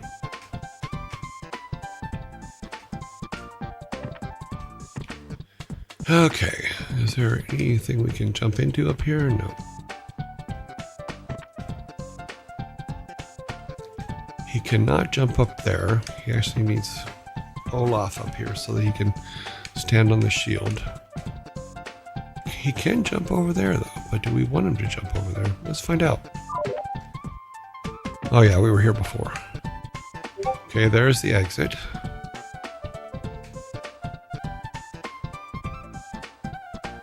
These guys can't do anything till we knock those out. So we can open the door to the exit. Okay, we are at the exit.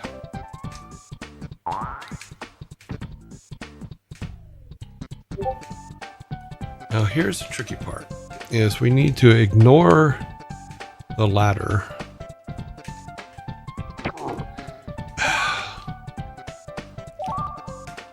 We have to get on, maybe we use the ladder to get on the platform. Yeah, I think that'll fix that. Almighty Thor, bring him back. Thank you. Oh, the Twitch ads alert thing just came back up.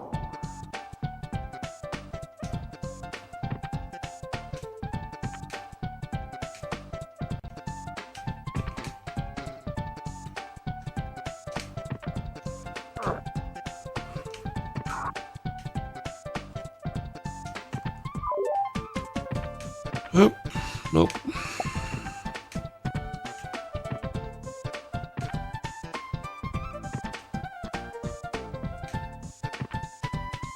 Nah. Trying to be too sneaky. Okay. If I remember correctly, if we teleport over, we can't get back unless we teleport back. Let's take a look. Okay, so he can't really do anything here because of the wall. So, yeah, we can't do anything. All we can do is look. But if we jump across onto the ladder and then drop down onto... Nope. We gotta be quicker than that. Can you count on me? Okay, you can count on me. I will wait for streams Allfather and Allfather. Okay, cool. I wear my abs. Concealed carrying. Concealed carry. Cute.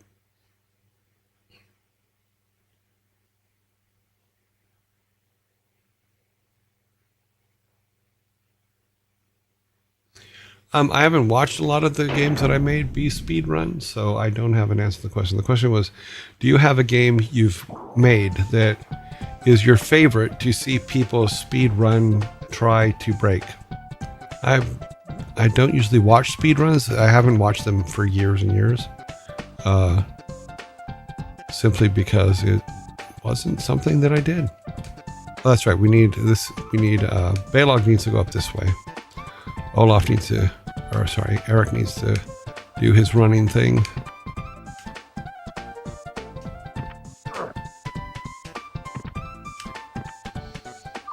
And bubble jumping. Oh, didn't make it.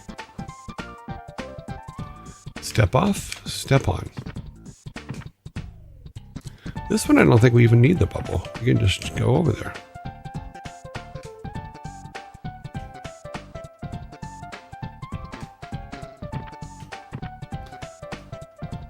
Okay, we can jump over and open the... over here.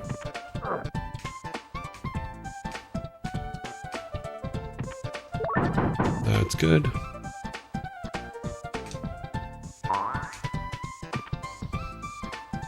Okay. Okay.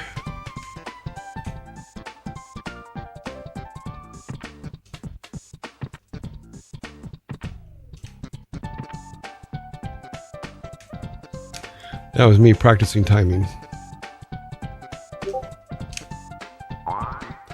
Oh, sweet. Okay. But can he go anywhere? Nope. All I can do is go back to the ladder. Let's see what's going up this way. Oh, Olaf has to come down that way. Okay. Well then how do we get it open? It's doing that thing again where I'm being thrown out of chat and brought back into chat again. Okay, I missed something. Oh, I get it now. Oh, damn it. Okay, so yes, Olaf needs to go down that way, but what does Olaf do? What can Olaf do? What Olaf can do is he can put his shield up. So yes, Eric can go all the way over there. But what we need to do is this, is we need to go with Olaf and put him here. Then take Balog, take him up here, and wait for this. And then he needs to shoot everything out so he can put, it's a long up and down.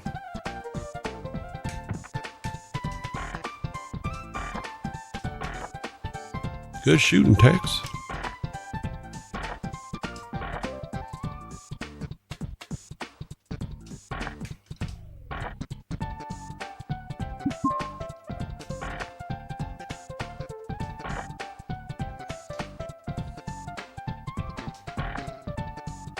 One more. If I could hit the side of a barn from 5 feet away. There we go.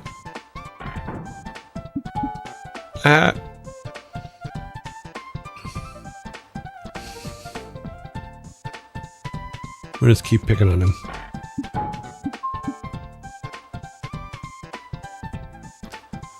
I think he died.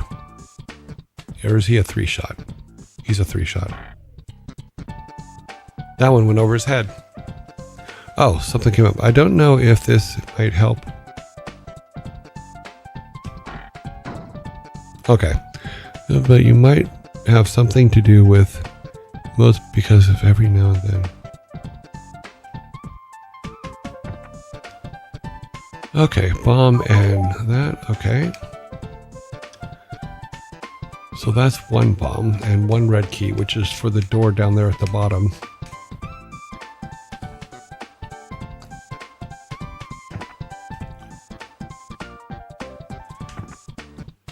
So the red key, I believe, opens the one for Olaf, and the bomb opens this one. So let's do this. Let us use the red key and then switch to Olaf instantly because he's going to have to...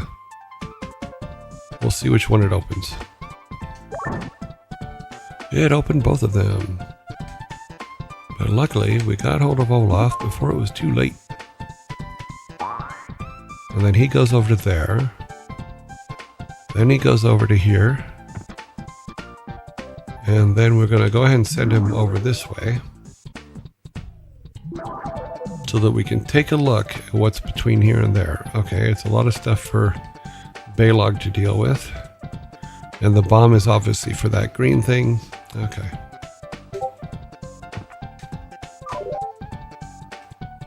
So we're going to put the bomb there.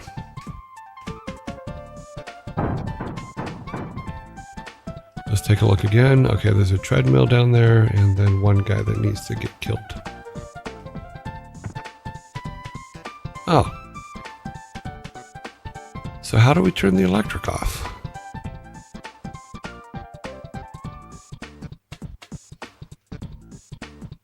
Is it something that Eric does? It would have to be something that Eric does.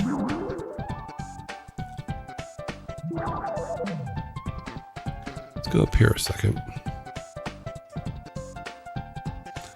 Okay, Eric.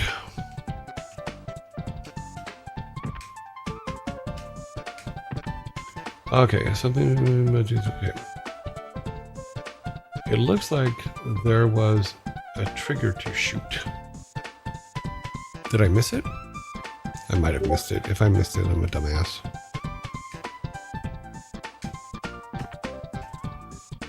See if I missed something up here. Because if I did, I can't get Balog back up here because he's jumped into a hole.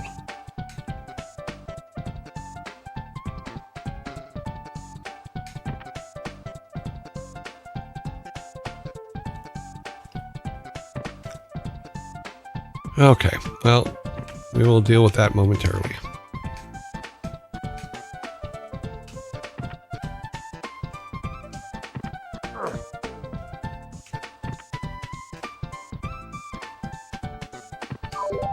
Got that, got that.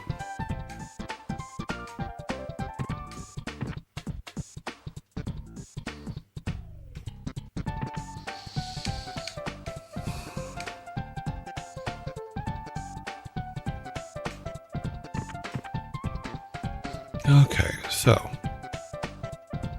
he can't get up there without Olaf, which we have Olaf now. In fact, he's right here. He says, "Here, let me help you, buddy."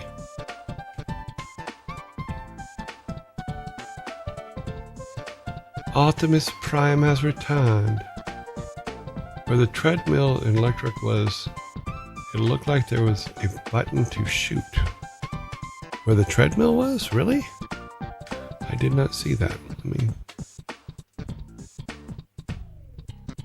No, because there's no way for for Balog to get up there, so there couldn't be a button there. Let me do this. Let me take Eric up here. See what we can find up here. We found a tomato. Let's keep checking the electricity. Eric, come back down this way. We got that. We're going to open this. We got that open, which is the exit, so we're all good there.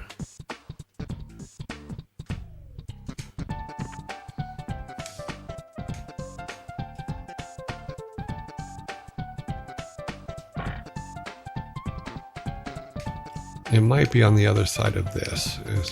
We may have to walk on the treadmill to shoot it and then walk back. There we go.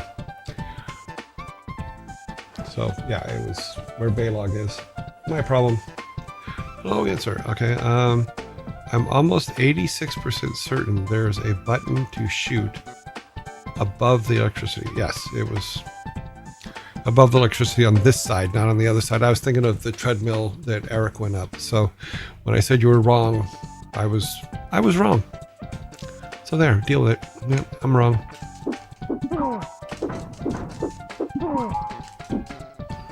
He has food to eat. He needs to shoot this here, which sends that down, which means that what is ringing here? Oh, Amber Alert again. let's, let's bring Olaf back over this way real quick. What I want to do is teleport him, see if there's anything else that Balog is going to run into. Oh,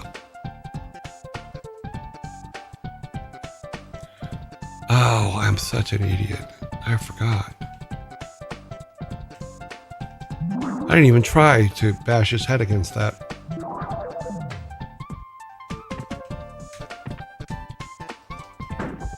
Oh, good, because it didn't work. Okay, we got all that. We got that. Everybody's here. I don't have any keys.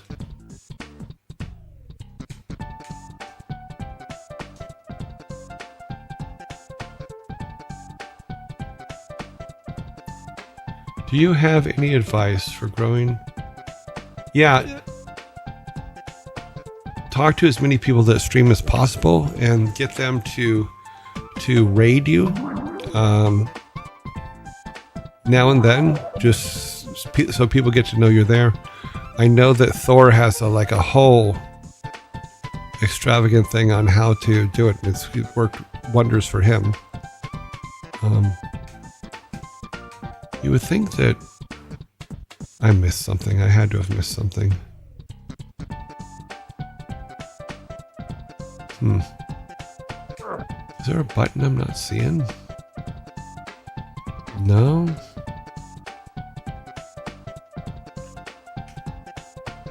So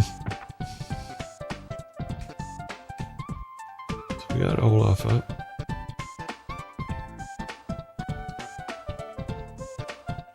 Also have something that anchors your stream.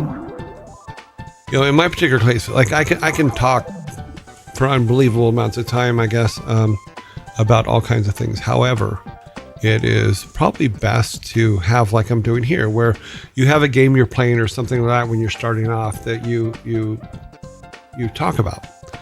And in talking about it, then you always have something to fall back on. When you don't have anything to share, you can always go, okay, let's play. And since nobody's asking me any questions, I can go and play and do those things. And I missed something, so I'm going to have to take Eric back. There's a switch somewhere that I have missed.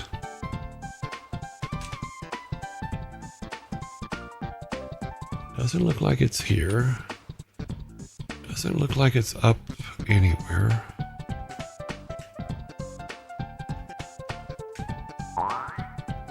Yeah, we were looking here before. Damn it. That's okay. I need to start over anyway because I need to find where... You would think the electrical switch for it would be right there, but it might be like up above and then I just missed it. Or maybe I have to have... No, because we're trying to open that door. So, opening that door is the most important thing. But usually, switches are pretty obvious when they're needed, but we can't bash. We can't bash with Eric's head.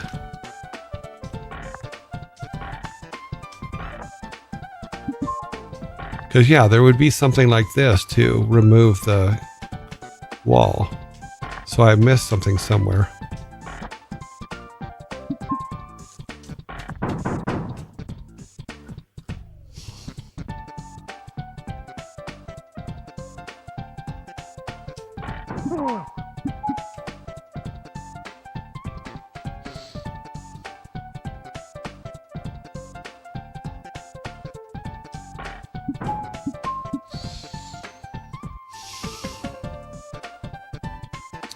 There is a shootable button somewhere that we have missed.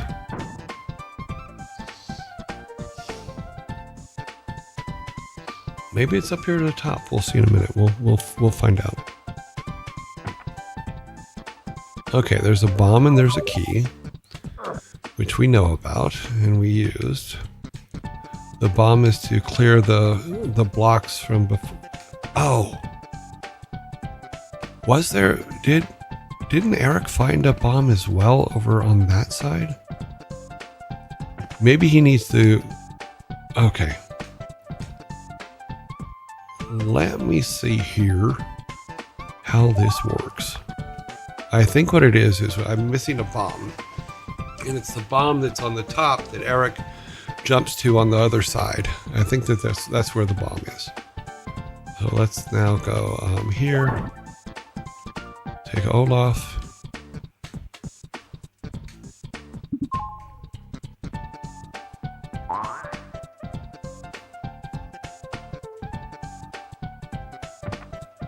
Because what I'm talking about is I believe that there was another bomb up here. No, that was food. Where was the other bomb? Could have swore I saw another bomb.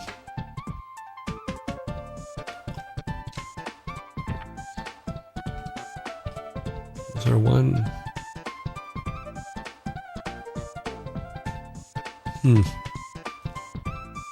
I think it's the bomb is what we need to get past that.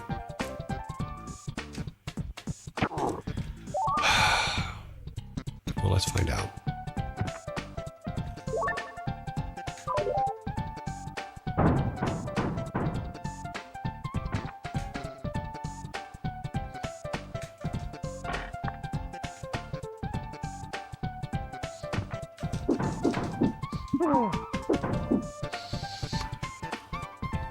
Okay, so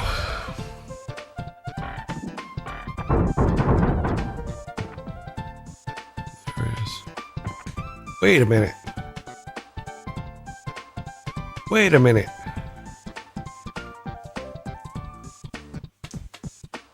Where did the wall go?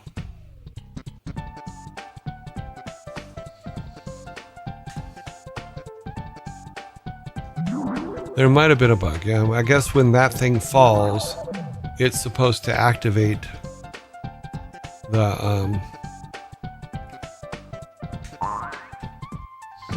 Unfortunately, Eric had the key.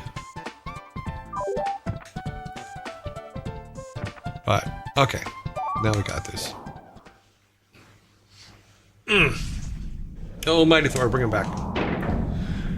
Let's see if we can wrap this level up for the end of the day thing, and we don't ask questions because we too captivated by your skills. Oh, jeez. Yeah, that's it. Come and be captivated by my skills. It's funny, I think that Alan Adham would love to just say skills. Every time he played when we first made this game, he died instantly.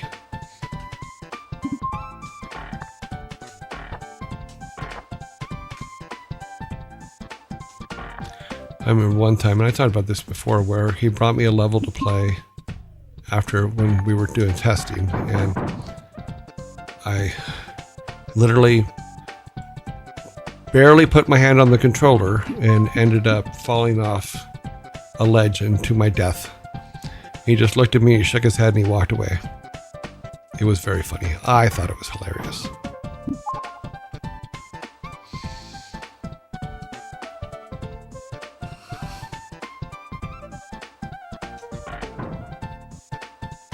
Okay, so let's get the stuff up there. Come back down.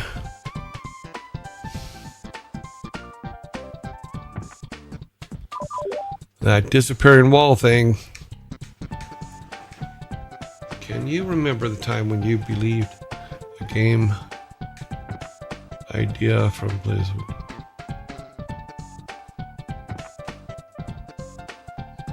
Let me get this done first, and then we'll answer the question.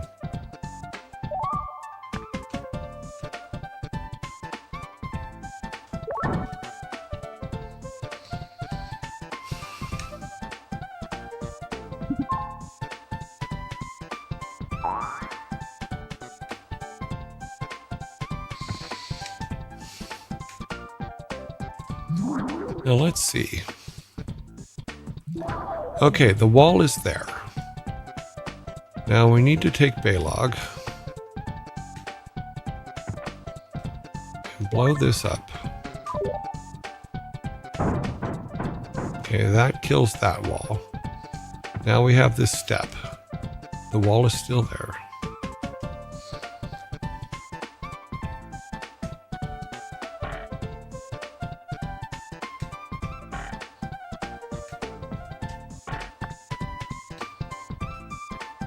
Wall is still there.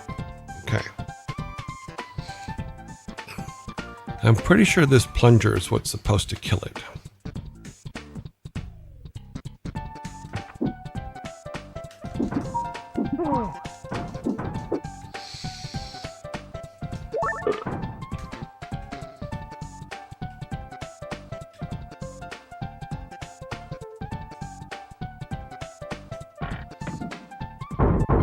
Yes.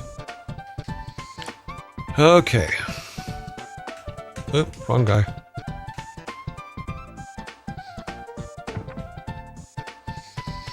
Okay, teleport over there. Teleport over there. Now, Eric needs to get the blue key. And I need to stop because we're in ads. At least I think we're in ads. No, we're almost in ads. I will stop here for a moment while we do the ads. Can you remember? Okay. We put the ad monster up.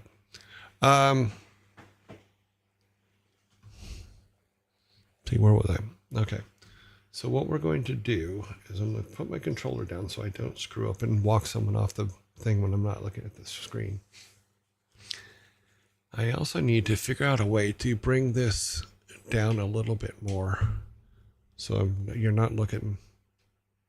Yeah, that's a little bit better.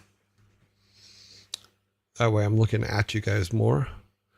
Can you remember a time when you believe a game idea from Blizzard wouldn't work but ended up being successful? No, because most of the ones that I felt wouldn't work, they got rid of. They canceled.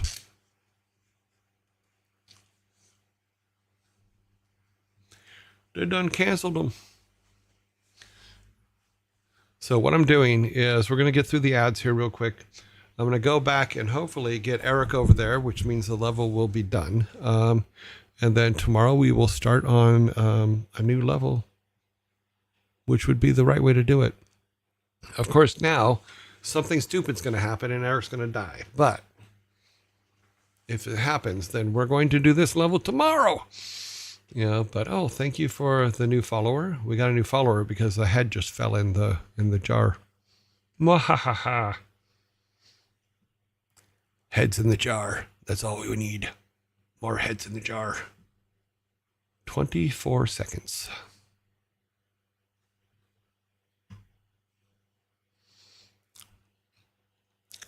We also have to figure out the monetization. Oh, another head in the jar. Bink, bink, bink, bink, bink. Thank you for joining us. It doesn't tell me the names of the people who are following, new followers, so sorry about that. All right, let's go back to the game. And we need to get Eric and bring him down to the boys.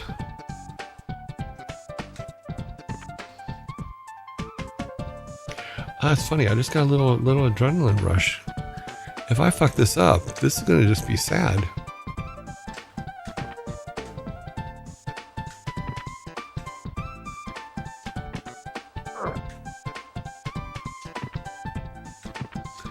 We has the blue key. We now have to do bubble jumping.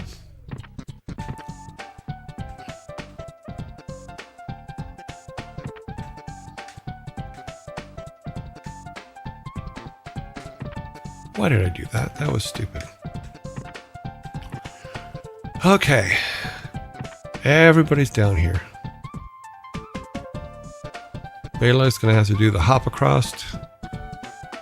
Olaf is going to come over here because there was a guy up here that was not. Oh, shit. Okay, yeah, we're just going to leave the level. Okay. Sorry. But there was a secret passage somewhere up there that we missed. because there was a guy jumping around up there. Okay, now we can do this, and we can bring him over here. We can bring Olaf down. We won't even fuck with the spikes because we've been very unlucky with spikes. Bring Eric down. Have him open the door.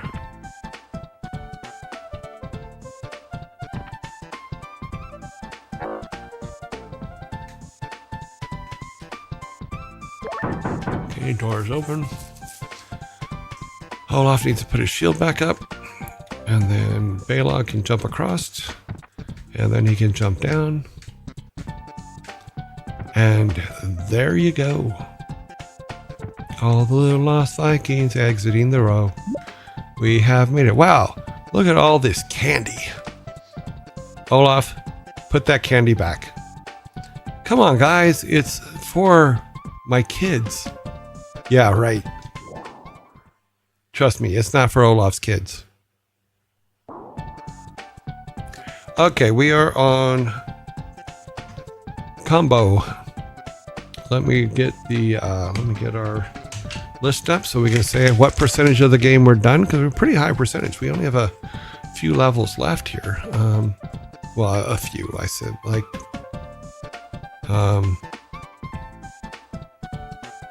let's see, 11, 9? Well, let's finish. Let's put this one up and then it'll tell me. So we have 10 levels left, it looks like.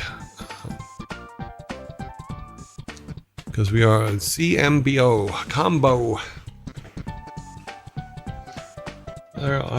Awesome job. Well, thank you very much. We made it yet again.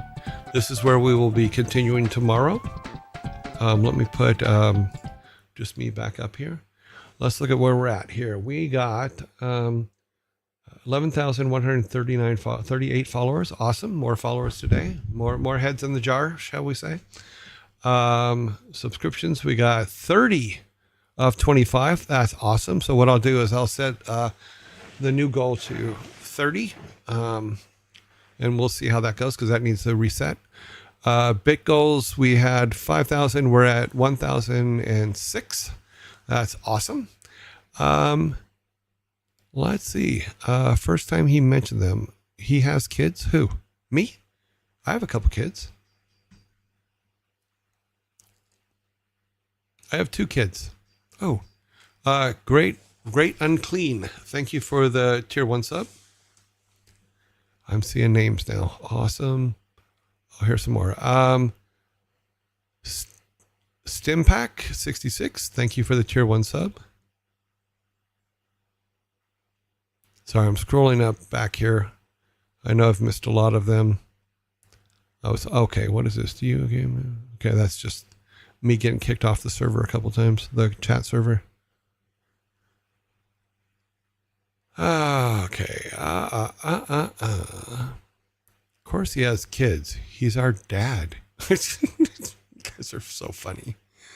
Yes, the Vikings have kids. If you look at the, maybe I should play that for you. Let's play the intro for Lost Vikings. So you can see, yes, they all have kids and families, and they were kidnapped. So this is how we got there. So let's go back here. We're gonna restart, but it's okay because we have the code. But let's restart, and we'll say new game, and you will see the story of the Lost Vikings and why they're lost. Kick it. Okay, so instead of entering the code, we're going to say new game, and then the intro will play. So let us play the intros. I'm too old for him. Dun, dun, dun, come on. Okay, we need to get back. Let's go to here. And then we can say new game. And I believe the intro should play. So let's wait and see. Yes. Hi, my name is Eric the Swift. I can run like the wind and leap tall buildings in a single bound. It is time for me, Balog, and Olaf to go hunting. Have a nice day, honey.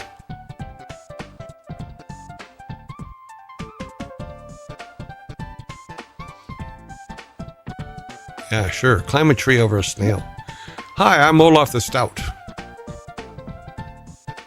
I can block anything with my shield.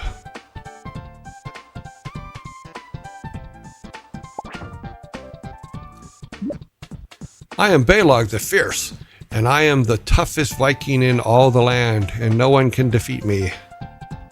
He's a poser.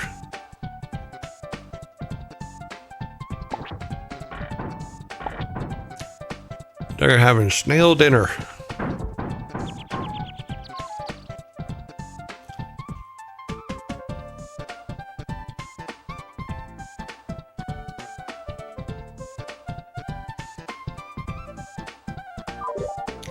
He's got a flying machine.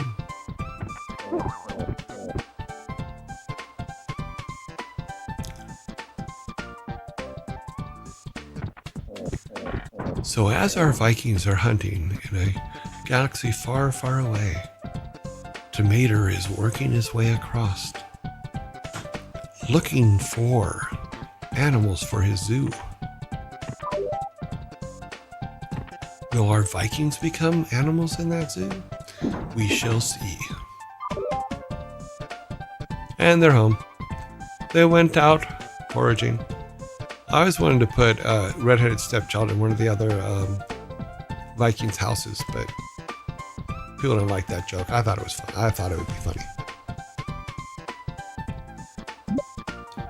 Another successful day of hunting. Life is good. I hope I never have to leave my beloved home. My hero. Okay, now everybody goes in. It's nighttime. Nighttime falls across the Viking village. Later that night,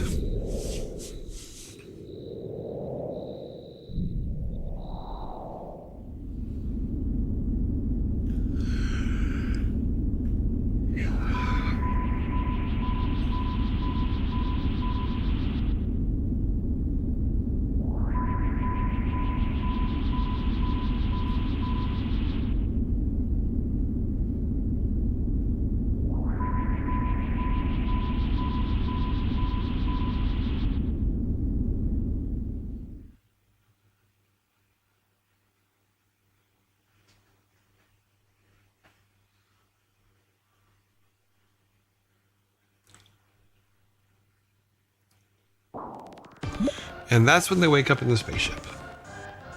And this is where the levels start. But you get the basic idea now. This is basically Eric has a great name. Yes, Eric the Swift, but it should have been spelled with a K. Well, it was 33 years ago, and we weren't thinking about that. Sorry. Great introduction to their powers. Yes, it was fun, you know. And I did see someone said, didn't they go to the right? Yes, but they went around the forest and came back the other side because they were hunting. So, Buttloaf, yes, they did go to the right.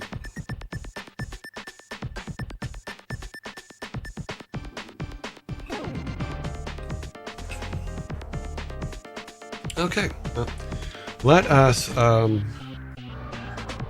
let me get things set up here for tomorrow.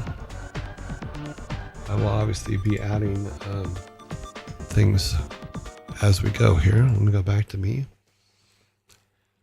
So we got some 30 subs today, or we broke the sub total goal.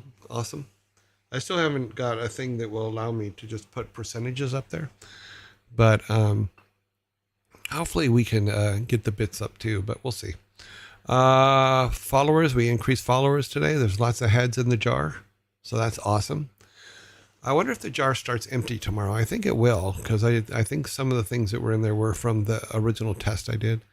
Thank you, fathers. It's always an awesome blah, blah, blah. Thank you. Thank you, episodes. Thanks for streaming your joy. Hope everyone has a great rest day. Okay, let's go to the closing screen. We are now looking at, I will be back in 19 hours, 50 minutes, or 49 minutes and 55 seconds. You guys have a great day and a great evening, and I will talk to you all tomorrow. Bye now.